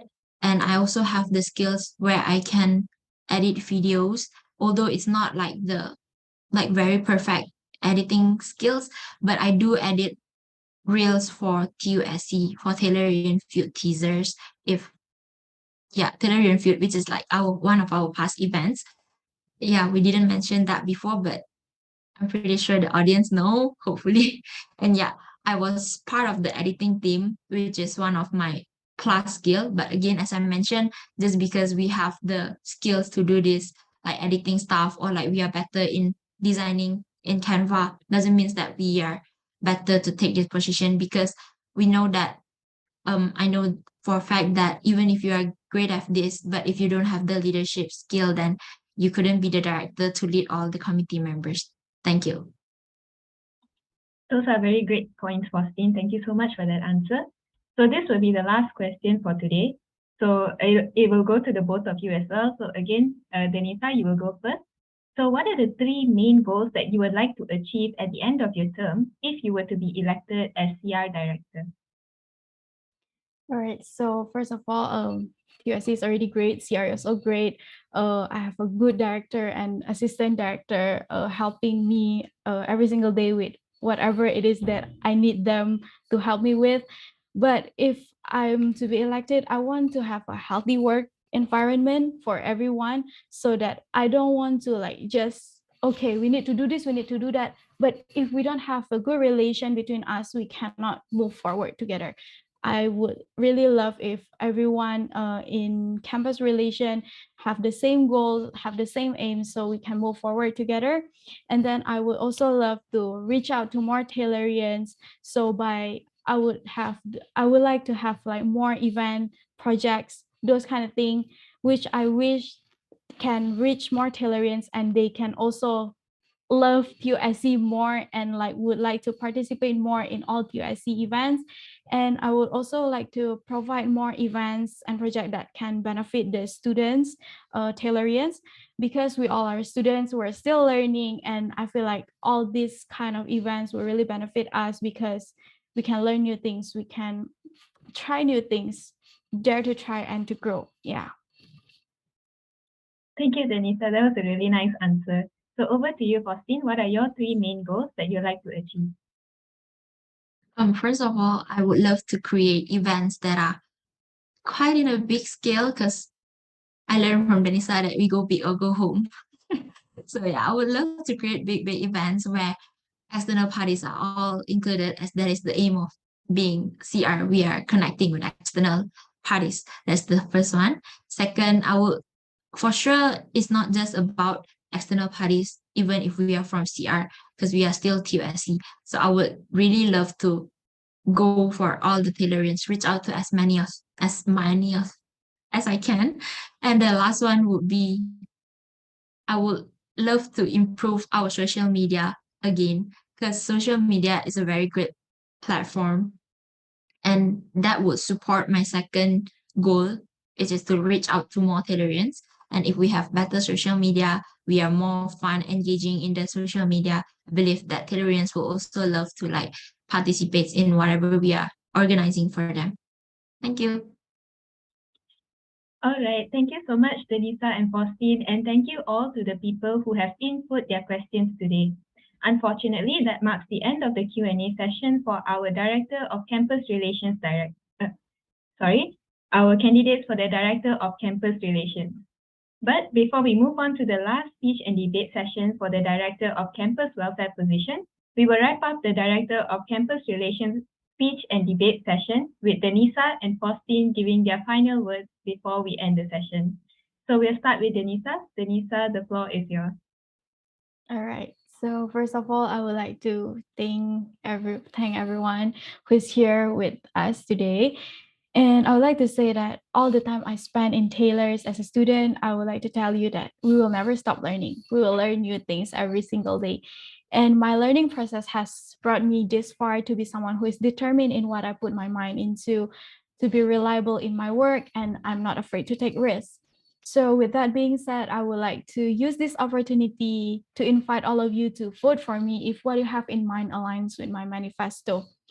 You can check more information about me through TUSC Instagram account, Taylor's Uni SC. And last but not least, I will do my part to provide you a space to bond, connect, and grow. Thank you. Thank you so much, Denisa, for your closing speech. I will now pass the floor to Faustin to give her closing speech for tonight. Faustin, over to you. Thank you, Mikal. First of all, I would like to say well done to my fellow candidate, Denisa. I would like to thank everyone here for their time and support. Thank you for all the questions and for staying with us today. Once again, if my manifestos align with you, do cast your vote for me. I'm not going to make empty promises on this spot, but I will for sure give my commitment wholeheartedly to the council and strive for the best results in achieving my goals. Let me repeat my manifestos again, which are to bring TUSC closer to Taylorians, to network with external parties, and to increase the visibility of TUSC. From your vote, let's bring TUSC accessible, closer, and visible to everyone. That's all from me today. Have a good night. Thank you very much, Faustin, for your closing speech, and thank you, Denisa, as well. We wish you all the best in your campaigns moving forward. To wrap things up for the Director of Campus Relations session, I will now pass the floor back to Nandita. Thank you, Mikal, and thank you once again to all the candidates for the Director of Campus Relations position for giving it their all throughout the speech and debate session. And once again, we'd like to remind everyone that you are able to cast your votes for your future Director of Campus Relations on the 26th of August, which is this Friday, up till the 2nd of September 2022. We will now have another short break before proceeding with the last session for today, which is for the Director of Campus Welfare. The short break will commence now, and we will be right back at 10:10 p.m. Thank you.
Welcome back, everyone, once again.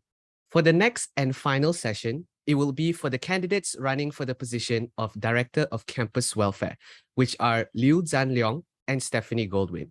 Liu Zhanliang, better referred to as Caden, a second-year student pursuing software engineering. And we have Stephanie Goldwyn entering her second year in Bachelor of Business. We will start off this session with a humble introduction by both candidates, starting with Caden. Caden, the floor is yours. Thank you, Nandita. Greeting, Darren. My name is Liu Zhanliang, but you may address me as Caden. I am currently pursuing my Bachelor in Software Engineering. Currently, I'm in my second year. As a software engineering student, adaptability and patience have been the most important quality for becoming a programmer, as things are constantly changing and we must learn and use new information without any prior knowledge. With these two essential qualities, I believe it will be advantage for me to serve as Director of Campus Welfare, as I can adjust the task swiftly. Nevertheless, I am also a steadfast and caring person, which is why I'm running for the position of Director of Campus Welfare, as I am eager to fight for your benefit and put your voices into action. I have been a student council member since August of last year, and it has been almost a year. I joined council to develop myself, broaden my network, and gain more knowledge as a council member. Also, I joined the council because I wanted to hear Tailorean voices, which was my primary motivation for doing so, as I have always wondered what was the concern or issue Tailorean always raised and how the student council collect their responses and implement changes. Throughout the duration of the year, I learned how campus welfare raises issues with management and collect further feedback through SRWM events. So we learn, improve, and make better solutions for the Tailorean and increase the Tailorean welfare. In addition, I learned about the value of teamwork, in which we support and assist each other when working on the project. I learned how an event performs and how we communicate with the management to reserve venue when I joined the student council, and was the responsibility of being the assistant project manager for the Give Back project to handle, oversee, and assist the project manager. But I've also played a various role on various events, such as public relations to handle the design of banners, Instagram posts, stories, and so forth. Additionally, working in the logistics department to gather data for SRWM, also being part in the secretary department in responsibility for the email drafting and so on. I have held several positions as a committee member and have learned a variety of things. So I believe that the knowledge I have acquired along the way will be a great use to me when I am appointed to the Director of Campus Welfare. So additionally, We learn, make mistakes, and grow throughout the journey. And while I wouldn't say I'm the perfect candidate, I am willing to learn and improve over time. I am grateful to have met all of these people along the way. I am willing to learn, and we have helped and supported one another. They have taught me a lot, and I've enjoyed working with them on the journey. The most responsibility will fall on me as the director of campus welfare if I were elected, and I am actually ready for that. So I'll need to maintain my calm and view everything from a different angle without prejudice as a director of campus welfare. So the job of director of campus welfare may therefore be difficult, but my main priority will be the welfare and voices of Tellurian, and also my department committee member. Therefore, I'll work to find ways to ensure I perform well as a director. Last but not least, I am running for the director of campus welfare position because I want to enhance the welfare of Tellurian as well. If I elected to be director, I wish to execute the manifesto I have outlined. The first objective of my manifesto will be to give an anonymous platform where you may express freely and be heard, where I desire to establish a freedom of speech board on campus to facilitate intellectual and sustainability exchange via this physical method. Also, to do periodic student outreach to comprehend Tellurian issues and voices. And the second objective of my manifesto will be to provide a platform for you to develop your skill set or experience, where I desire to allow Tellurian students to participate as committee or crew member in event to gain skill set or experience, and to give Tellurian the opportunity to gain hands-on experience in event planning. The third and last objective of my manifesto will be to improve the student well-being.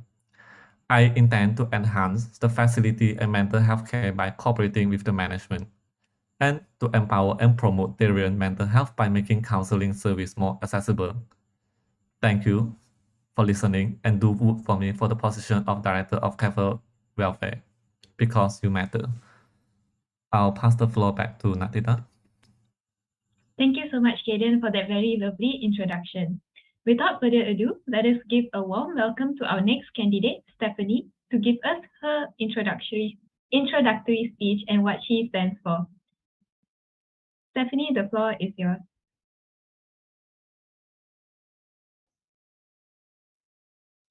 Good evening, dear viewers, my fellow Tellurians, and the moderators, Mikhail and Nandita. I am Stephanie Goldwyn, currently entering my second year in Bachelor of Business. I stand before you as a candidate for the position of Director of Campus Welfare in Taylor's University Student Council for the term 2022-23. As a committee member of Campus Welfare Department this past year, I have come to an understanding of the diverse concerns that we Tellurians have, as well as the resources available with TUSC to handle these concerns. This has only been possible thanks to the director and assistant director who have guided me through this journey of understanding how the department operates, both internally and externally. My term has spanned across multiple interactions with various departments in the management, such as the ICT department and the Center for Counseling Services, and important meetings such as the EHS or Environment, Health and Safety meeting. I also had the opportunity to share responses to the concerns raised and actively be a part of organizing various events, including the Student Assembly, SRWM, also known as Student Representative Welfare Meetings, and student development events, all of which focus on enhancing students' soft skills and experience in this prestigious institution. These events and initiatives have not just broadened my discernment of the department and its present initiatives, but has also aided me in acquiring various secretarial, managerial, and public relations skills, which assist me in understanding and carrying out my role and the responsibilities it brings along. Throughout this endeavor, I believe I have been a very approachable and dependable person, and I am passionate about carrying forward the experiences gained from my predecessors, using my values and commitment to do justice to the role of Director of Campus Welfare, to stand for you and work for your concerns. As a fellow student, I understand your concerns, relate to them, and so I wish to be a voice to the management to enhance student life on and off campus. As students, we have the ability to influence our university throughout the next few years. I don't want to focus only on what I can do, but also on what we can do. I want to emphasize student involvement, giving all people a say in student welfare. I want to create an environment where students can be heard. I want to utilize the potential that we already have and not just ask what we can gain from our university, but how we can add value to it. It would be my honor to lead this department with diligence and purpose. My manifesto is to firstly ensure unceasing communication on welfare-associated affairs with you, the student community, by maintaining constant communication through various social avenues so that students can receive information at the earliest, and by refining the feedback and inquiry system to be more efficient and responsive while simultaneously being completely anonymous to increase the quantity and quality of feedback received and addressed. Furthermore, to provide a reliable space for the voice of all Taylorians to be heard. I aim on implementing a platform to converse about students' mental health and well-being, collaborating with the Center for Counseling Services to support student eudaimonia, and by arranging opportunities for diversity to be explored and appreciated. I intend to ensure more open interactions and communication among Taylorians. I believe that as Director of Campus Welfare, I will be able to use my acquired competence, innate values, and practical experience for the betterment of the student community, whilst ensuring constant communication on welfare-associated affairs and providing a reliable space for all our voices to be heard. Your vote for me, Stephanie Goldwyn, as Director of Campus Welfare will be greatly appreciated and will aid in the fulfillment of my promulgations to you and to ensure your voice matters. Thank you for your time. Thank you so much, Stephanie, for the wonderful introductory speech. To those of you who have just joined us on the stream, once again, if you would like to find out more information regarding our candidates, their detailed manifestos, and what they're fighting for, please don't hesitate to visit our Instagram page at Taylor'sUniSC to view all relevant information for this year's elections. Again, without wasting any more time, let us move on to the most awaited part, which is the debate session. For context, the candidates were given a debate topic one day prior for them to prepare one day ahead to provide their stand. So today's debate topic for the Director of Campus Welfare candidates is, as students transition into a new era from the pre-pandemic teaching and learning style or university experience, student welfare needs have drastically changed. What are some contemporary issues within the Taylorian community that you feel will arise, and to what extent would you identify, advocate, and raise awareness on these needs or issues? Let us now hear from Caden on his stance and take on this debate topic for today. Over to you, Caden. Thank you, Nandita. So the first issue that I will identify is on the debate topic, which I will talk of will be transportation. So I will classify into two subsections, will be the parking issue and the public transport. So actually, I believe students who have never been to campus before and have always taken their classes online will be concerned about whether or not they have transportation to go to university, and if they do not drive, and how are they supposed to travel to university. Also, students who drive are concerned about whether or not there's a parking space for them, or maybe where other parking spaces are, or whether or not they have to pay for the parking fees, and also what they should do if the parking spaces are full. So I believe there's a lot of questions that will be coming in from when students are transitioned from online back to physical classes, no matter you are a freshman or maybe that student that never been to campus before. So for instance, that the parking lot from the side mall, I believe a lot of people doesn't know that it doesn't require any payment previously, and you can just enter for free and park it anywhere.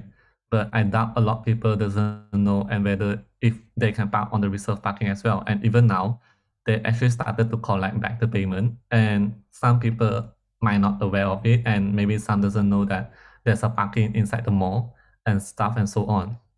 So whether how should I to identify this issue, which will be to regarding the social media platform. So I believe students will be connected with our social media platform and reach out to us throughout the initial week of orientation, as we will be promoting them. So I believe social media platform is also a way for us to share details and keep the student updated. And additionally, we could also reach out to management and utilize their platform such as Time or CC to keep the student updated. Nevertheless, the orientation leader, we can request for the OL for support and request that they promote and increase awareness of the issue of the parking to all the students. So this is one of the issue that I identified.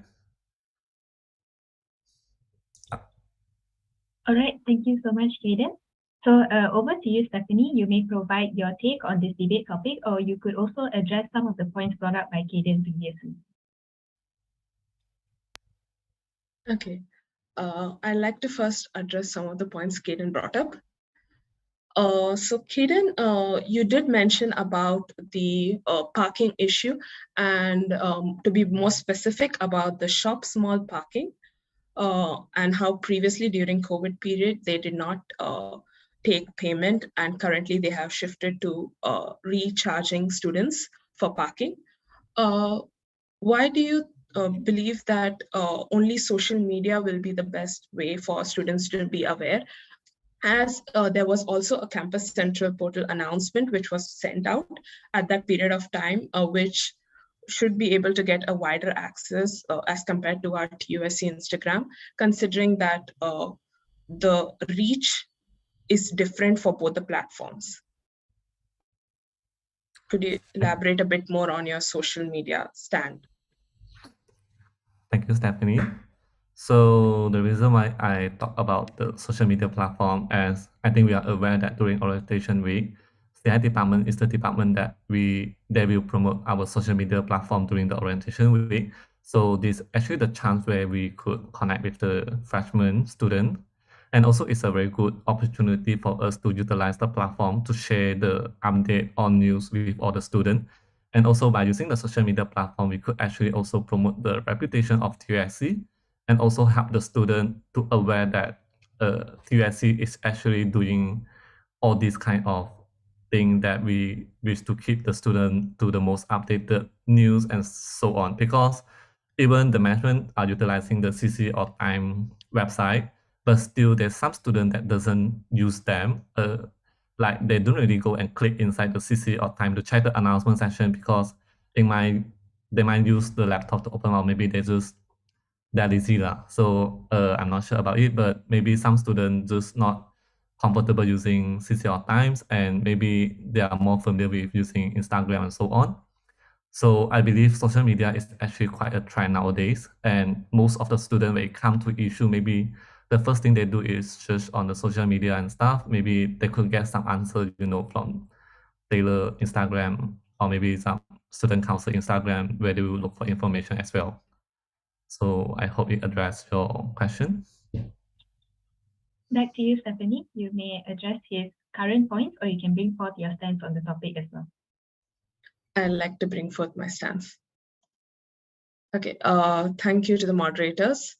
As we all have fought through 2 years of lockdown and continue to battle against COVID-19, our country, just like many other nations, has learned to adapt to it, hence bringing us to the endemic phase. Although this phase allows us to have a more relaxed way of living, which includes the opening of campus to all students, it brings along its own set of challenges, which students, lecturers, the management, and we TUSC must face. One of the issues that may arise within the Taylorian community is mental health concerns. As we know, all of us have had to move our study and work environment online these past 2 years. The transition back to physical, especially as was in the pre-pandemic period, may seem hard for many of us, and for some even daunting. As a result, our mental health is in discourse. because now we have to juggle the stresses of time management, keeping safe during our travels, and, well, socializing. One of the solutions to this is to initiate an event in a convention format so as to educate students on mental health and the importance of addressing it. The event would also provide opportunities for students to speak out about their mental health. Other associated concerns that may arise are the lack of friends or socializing skills. As most classes were conducted online for the past few semesters, which may create a sense of uncertainty for students as they return back to campus. A possible solution to this is to initiate a short ice-breaking or bonding session during the first tutorial classes by the lecturer. In this way, students are at least able to get acquainted with their peers and are able to initiate spontaneous communication, which would assist them both in the semester and in the long run. That is all for my stance. I pass it back to the moderators. Thank you so much, Stephanie. So back to you, Caden. I would like to give you this opportunity to bring forth any other points that you have, maybe besides transportation, what other issues do you see arising within the Taylorian community, or you could also address Stephanie's points previously. Thank you, Natita. So you say that lecturer can help to have the icebreaking session. So, I think it's a bit hard to inform all the lecturer to conduct such activity because some lecturer might think that it's not necessary and so on. So what is the alternative way that you could do if you couldn't, other than the lecturer? Stephanie, you could answer. Thank you. Thank you for your question, Caden. So I understand that lecturers are someone who have to be contacted via contacting the school heads because every school is subject to different rules, which is more inclined towards their curriculum and the academic format that they belong to. So apart from having lecturers to do this icebreaking, I'd suggest a buddy system, which would be a way for students to at least gain some knowledge about campus, if not for their own classmates, but they will have some source of backing, a kind of support system for them to be able to rely on and ask any questions that they have, more specifically academic questions, any doubts, or any uncertainty they have might actually be eased through this buddy system. This buddy system would be via having a senior to guide one of the freshman students. So in this way, they both, I think, get to have a different point of view, as well as you feel as a school, you are helping each other out. So you're more united as a school as well. And I believe this idea, obviously it has different ways in which it will be implemented subject to the school size, but it can help in the long run in terms of having a more united community, a more united tailors. Yeah, I pass it back to the moderators. Thank you. Thank you so much, Stephanie. Caden, back to you. Would you like to clarify anything or address the points brought forth by Stephanie? Yes. So to clarify that, the senior, is it from the student? Yes, the senior shall be a student.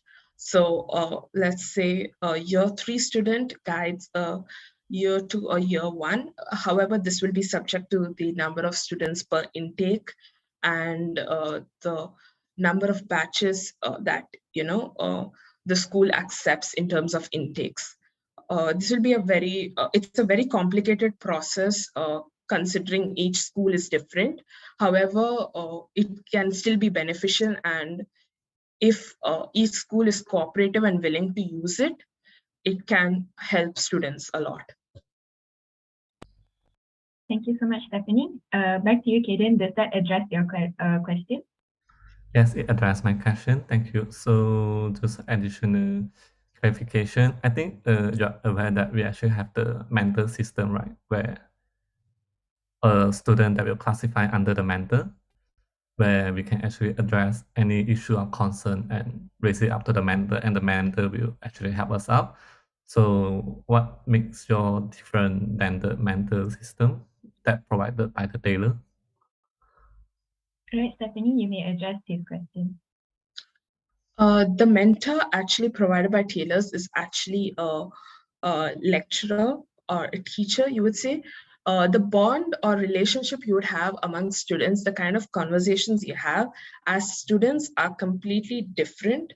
And I think the openness that you will share with a fellow student is different, because a student understands a student's concerns and their point of view, because they are more or less either sailed through the same boat or they are in this journey with you. So the students understanding each other is what makes a buddy system different from a mentor system, which we currently have. And although the mentor system is a great way for students to be able to bond, but something I have noticed is that this opportunity is not fully utilized by students, or students do not exactly feel the need to use this opportunity, but that does not deny the fact that they need certain guidance and they want that guidance from some way, which might actually be resolved by this buddy system, because a buddy understands you, your age group. Yeah, so that's my point. All right, thank you so much, Stephanie. So I think both of you brought forth very important points in your argument. However, I'd just like to shift the point of view again of the debate topic to another approach. So based on the debate topic, it stated that student welfare needs have drastically changed. And I think both of you have acknowledged that in your arguments. However, I would just like to ask, besides the current way of retrieving the student welfare concerns, which is through the feedback and inquiries form, do you guys think that this approach is sustainable? And do you have any other ways that you would propose in order to retrieve student welfare concerns and stay updated consistently? Maybe Caden, you can take this question first. Sorry, is this question a follow-up from Stephanie question? It is not a follow-up for Stephanie's question. It's more of a follow-up to the debate topic that you were asked. All right. So to clarify, it's about how we could constantly update the news to student, right? Okay, wait. I will just clarify again. So the question is basically asking, how would you consistently stay updated on student welfare concerns, aside from using the feedback and inquiries form that you have right now? All right, thank you. So how we could keep the student stay updated other than using the feedback and inquiry form? So where I could say is through the physical method, where we could actually promote it through by using some poster, because since we are back to physical campus, and actually, if you notice that actually when we went into the lift, there's actually a board for us, like people put poster there. And actually, we can also utilize that platform for us to share any news or any regarding updated announcement that we would like to make through that method. And I believe that every student will pass through that places, and also they will definitely notice it. So other than using the social media, we could actually approach that way also.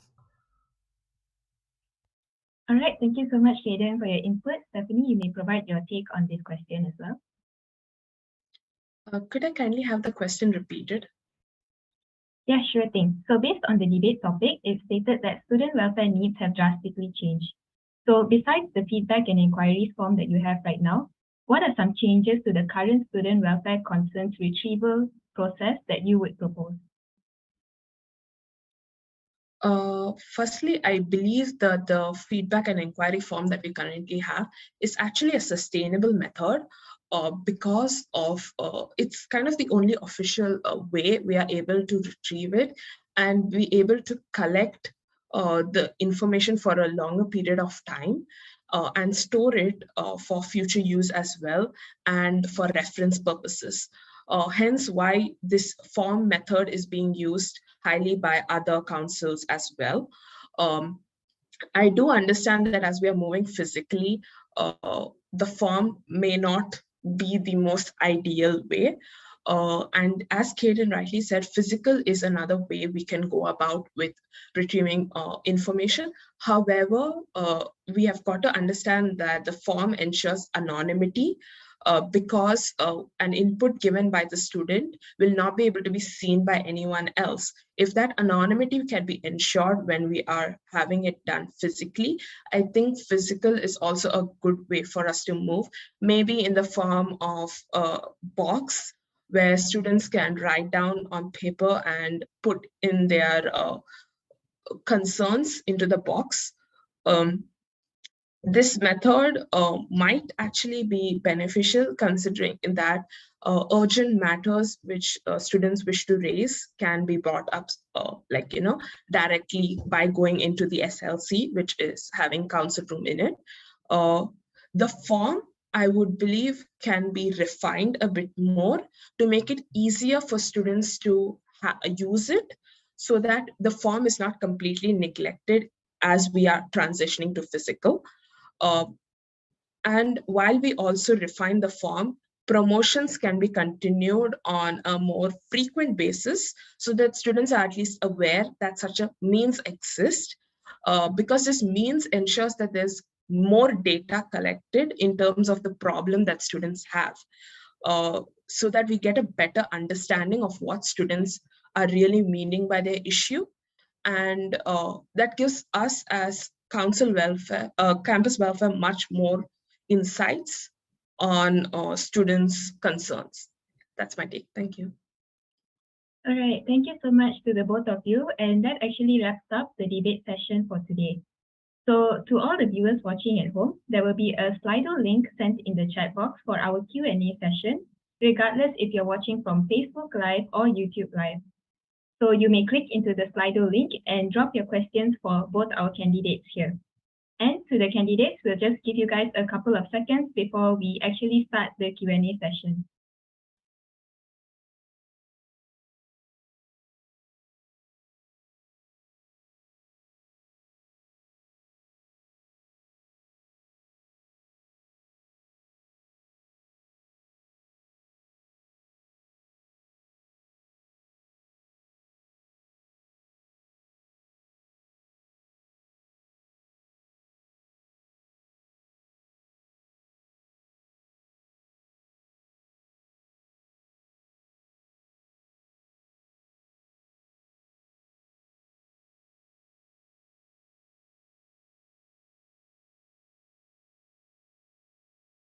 Okay, we'll just wait for a couple more seconds for more questions to be input.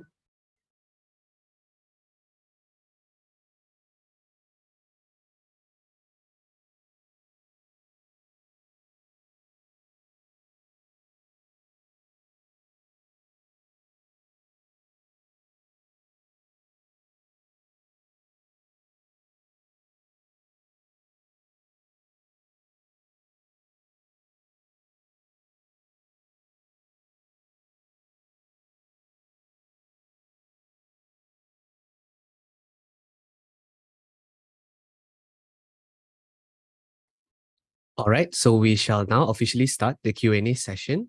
So I'll start with the first question. So the first question, I'll actually direct it to the both of you. So how do you plan to promote the feedback and inquiries form to other students on maybe a bigger outreach? Maybe you, both of you can propose new strategies to fulfill this matter. Let's hear from Caden first. Thank you, Mika. So I think I mentioned previously by utilizing the poster way, I think that's the one of the approach that we could do to outreach more students. And also another way will be by utilizing the flyer, where we could actually print out like maybe a lot of flyer and we can distribute it to the student. And I believe it is also a good way to promote our feedback inquiry form, as it will also go wider to all their friends and stuff with the flyer. So I believe, and also by using the social media platform, as I think we have been doing that by promoting our feedback inquiry form through the social media, and I believe that it's also working. And Also, another things that we are currently doing is also the punting, where we actually have a punting about the feedback inquiry form, and we have put it in front of the student life center where students actually when pass by and they could actually notice it and just scan it and provide any feedback they wish to provide. I'll pass it back to the moderator. All right, thank you very much, Caden. I'll have Stephanie now to give her opinion on this. Thank you. So as I just said, that this feedback and inquiry form, as we know, it's very important for us. So I believe that currently the way we promote the feedback and inquiry form, apart from orientations where it is introduced and other events as well where we promote it, we also normally tend to promote the forms mostly during the SRWM, also known as Student Representative Welfare Meeting. Closer to these meetings, we tend to have a larger promotion of the form. And so I believe that apart from these periods of time, we can also have the form promoted on a quarterly basis on TUSC platform, and use platforms such as Campus Central to also promote the form, so that students are aware of the existence of the form apart from the 2 times when SRWM actually takes place in the year. This way they are at least aware of it, and I think there'll be a more general awareness of the form being created in this manner.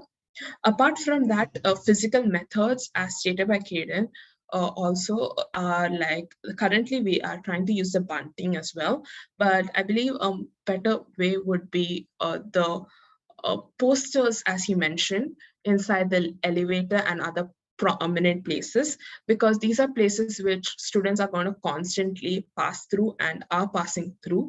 And this will at least help students to be aware that in case they face any issue, they know that they have at least seen a poster somewhere around. They can scan it, and it will ensure more accessibility to the form, I believe. That's all. I'll pass it back to the moderators. All right, thank you very much to the both of you. So I'll move on to the next question. So the next question, I'll direct it to Stephanie. So Stephanie, how will you be making sure that the voice of the students actually matter? In what way can the students know that their voice have been heard? Thank you for the question. So one of my manifestos is to actually ensure constant communication, and most of the responses which we actually receive are during the SWCM, otherwise called Student Welfare Committee meeting, which is done with the management. That meeting takes place twice a year, and that is our key source to get information from the management's point of view.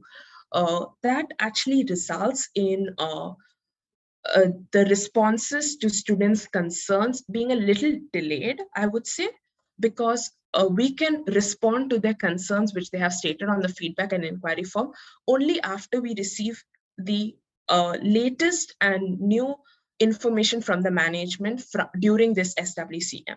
So my take on this would be when students bring up their concern on the FEF, or feedback and inquiry form, in case they have mentioned their email address, we send them a simple email to assure them that what they have mentioned there is heard, and we know and have acknowledged their form filling up.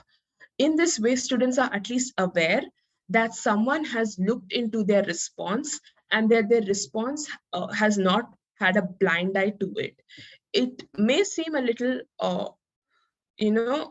odd or at a wrong timing if I give a response to an issue 5 months later, because I have received the response only 5 months later. So to bridge that gap, I propose sending out a small acknowledgement email or such communication to the students who have raised concerns and who have provided their email address for us to further clarify with them.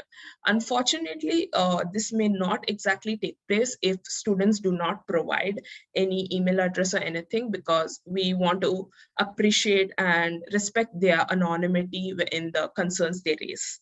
but they can be rest assured that we do hear it out, and the responses to their concerns, they can further find it during the Instagram postings, which we do twice a year after we receive responses from SWCM. All right, thank you very much, Stephanie, for your answer. I'll move on to the next question. So the next question, it's for Caden. So Caden, do you agree that the current FEF form, which stands for Feedback and Inquiries form, is too complex for students who want to send quick feedback?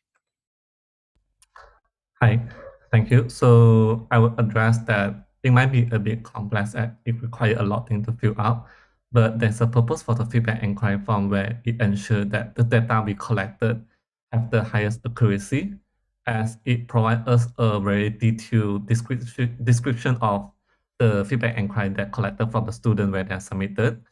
Whereas indeed that is a lot and complex for students to fill in when the moment they click inside the feedback form and they realize that it's too much to fill up, and in the end they will just close it and doesn't want to submit anymore. So I do believe that it's a bit complex, but then there's a purpose for the feedback inquiry form to ensure that we collect the data in a higher accuracy so that we don't collect any fake response or false responses from the Taylorian community. All right, thank you very much, Caden. So moving on to the next question, I would like to actually pose a question of mine to the both of you. Maybe we can hear from Stephanie first. So there is still a great population of the students at Taylor's who still do not know or unsure of the existence of TUSC. And so apart from the current initiatives, how can you increase the awareness of the council among all Taylorians and letting them know that there is a platform for them to voice out their concerns? And is there a change of the current system that you would like to implement? Stephanie, over to you. Thank you. So yes, I agree that students are actually, a lot of them are unaware about TUSC's existence and the work we do. And although that may be a little shocking, but I think some of the ways we can promote or ensure that students are more aware is through increasing our online presence or collaborations with other clubs and societies, I would say, because those are avenues to touch upon other students who are not exactly within the TUSC sphere of social media and things like that. So I believe that would be a good way for us to go about with promoting ourselves.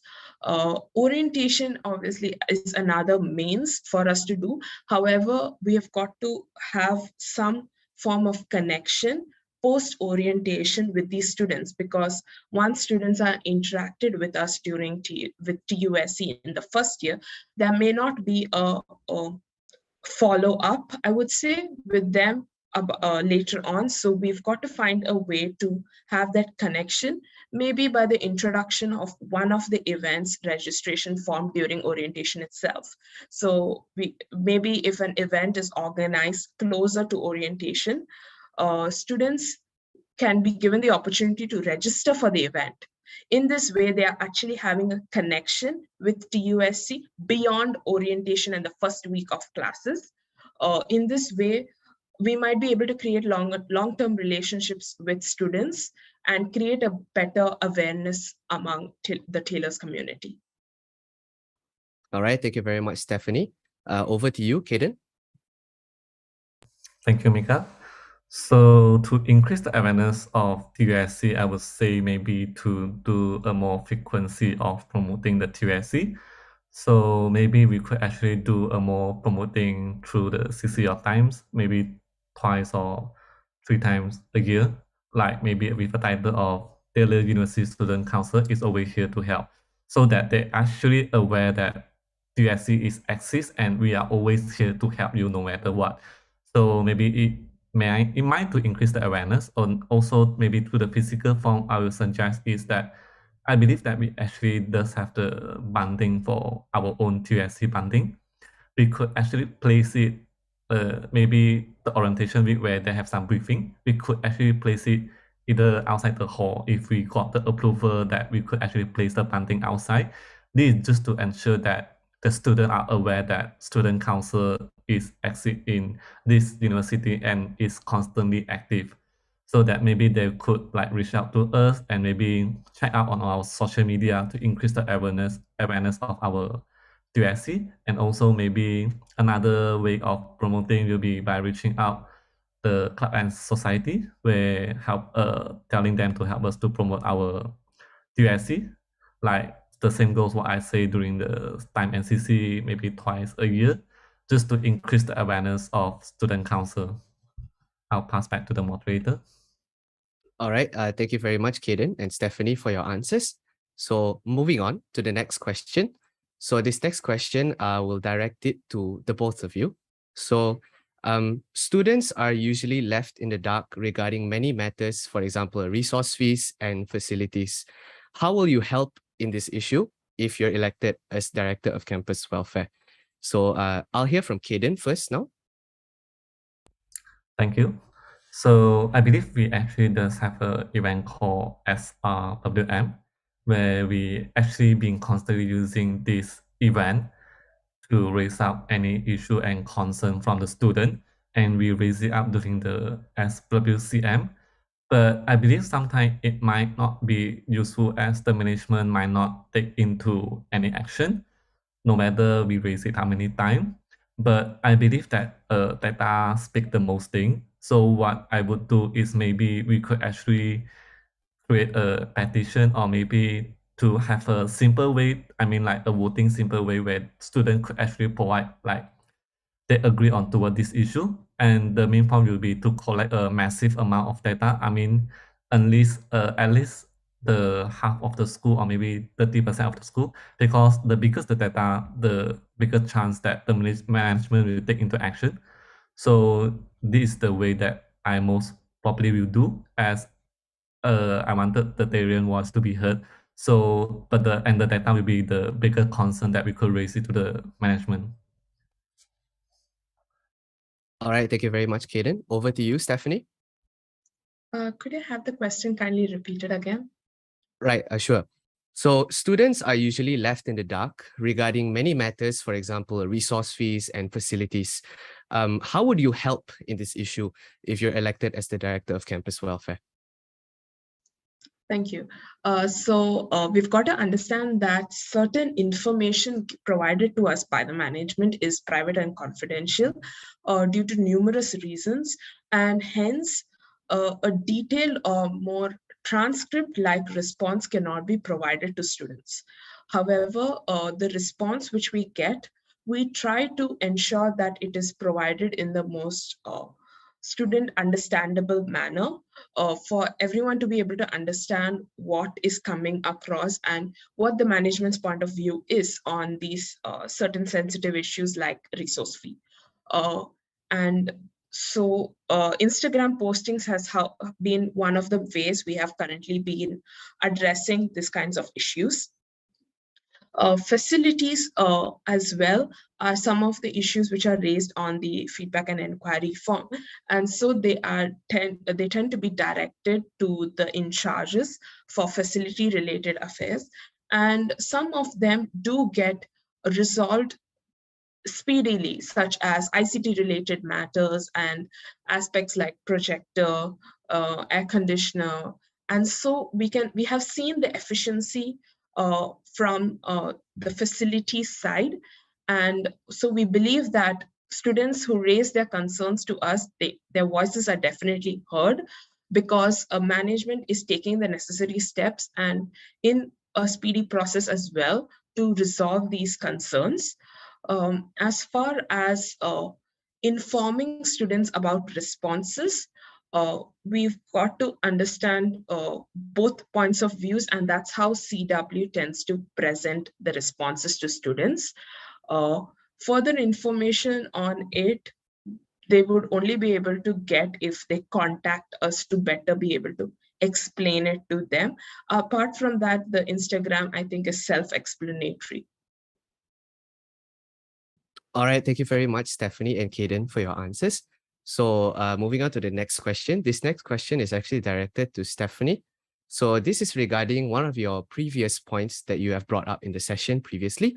So some schools already have buddies, and schools, for example, SABD, have a hands-on approach for juniors and seniors already currently implemented. So what difference does your plan have to those already in place? Thank you. So I understand that schools already have it. I propose to promote the initiative a bit more, because such an initiative firstly can be applied to the rest of the schools, as well as promoted a bit more, so that students are at least assured of the fact that they can go to these buddies. So considering that these are seniors and juniors, there might be a certain bridge, okay, between them, considering the experience that students have, and freshmen might be actually reluctant to communicate with them. Promoting this initiative might help break that, because students would be more aware of the fact that this initiative is supported by everyone, and it's going to be common for students to approach their buddy. And so as a person yourself, you wouldn't feel that reluctant to go and approach your buddy, because others are doing it as well. And it's great that SABD is currently doing it, and other schools as well, because then other schools can learn from their process, and if they feel improvements can be done, they can take up those improvements themselves, considering the different size and the course style that are provided by different schools. Thank you very much, Stephanie, for your answer. So we'll actually move on to the final question for the Q&A session today. So this goes out to the both of you. Maybe we can hear from Caden first. So to the both of you, what are some strengths that you have that the other candidate does not, which will help you if you were elected as the Director of Campus Welfare? So Caden, over to you. Thank you. So I think I would say that I am a bit determination. I mean, as in that if I heard your voices and I feel that, I mean, like I need to help you, and I might a bit like stubborn to fight for your voices, and I'm eager to listen your voices and turn into action. And also another thing is that I'm actually majoring in software engineering, where I am actually a programmer that I could develop website and stuff and so on. So if I were elected, I could actually utilize my knowledge. I mean, either to building a website that might benefit to Tailwind, either like collecting feedback through anonymously, where I could actually build a platform for them to voice up their voices. So I could actually use up the knowledge or skill set that I have so far learned to implement, and if I were elected to be the campus welfare director. All right, thank you very much, Caden. Finally, Stephanie, it's all yours now. Thank you. So as a management student, I know how to interact with people, communicate with them, and be able to present my points of view and understanding in a manner which is acceptable for both parties involved. So I believe that this skill, as well as the knowledge I'm gaining through my curriculum, the experience I have gained in TUSC this past year, will be able to help me to present students' voices better in front of the management, and to be able to communicate, come up with solutions which would benefit our TLS community. Another strength that I have currently is that I am handling the student assembly working group at the moment. And so this initiative has helped me to access many departments in the management, be able to give me the opportunity to interact, communicate with them, and to come up with a solution for one of the, I think, upcoming and might actually become a big issue is about the space for studying. So as we are currently working on this issue, the working group has given me the opportunity to really be able to understand and to explore my management communication skills, as well as who are involved in different key roles, whom I might be able to interact with in the future if I'm voted as Director of Campus Welfare. And so this first-hand interaction with them is actually going to benefit, I believe, the Campus Welfare Department as a whole, because then it eases the communication that we have among each other and long-term relationships as well. All right, thank you so much, Stephanie, and thank you, Caden, as well. And one final thank you to all the people that have input their questions for the candidates today. Unfortunately, that marks the end of the Q&A session for today for Caden and Stephanie, and also the end of the speech and debate week for this year's elections. So a final reminder to everyone watching that voting will commence at the end of this week. So do follow us on our Instagram page at TUSC to stay updated on everything elections. And we will be having future events with our candidates over here as well. So stay tuned for that. Before we wrap up the Director of Campus Welfare speech and debate session, let us invite the candidates one final time to give their final words before voting starts at the end of this week. So we'll start with Caden first. Caden, the floor is yours. Thank you, Mika. So I would like to keep my ending speech short and simple. So firstly, I would like to thank everyone for listening our speech and debate, and I am much appreciated. And also, I would like to simply go through my manifesto, which is to give an anonymous platform where you may express freely and to be heard. Secondly, to provide a platform for you to develop your skill set or experience. And lastly, I strive to improve student well-being. Therefore, do vote for me because I'm eager to listen to your voices as you matter. I guess I'll pass the floor back to moderator. Thank you. Thank you so much, Caden, for your closing speech. I will now pass the floor to Stephanie to give the final closing speech of the night. Stephanie, over to you.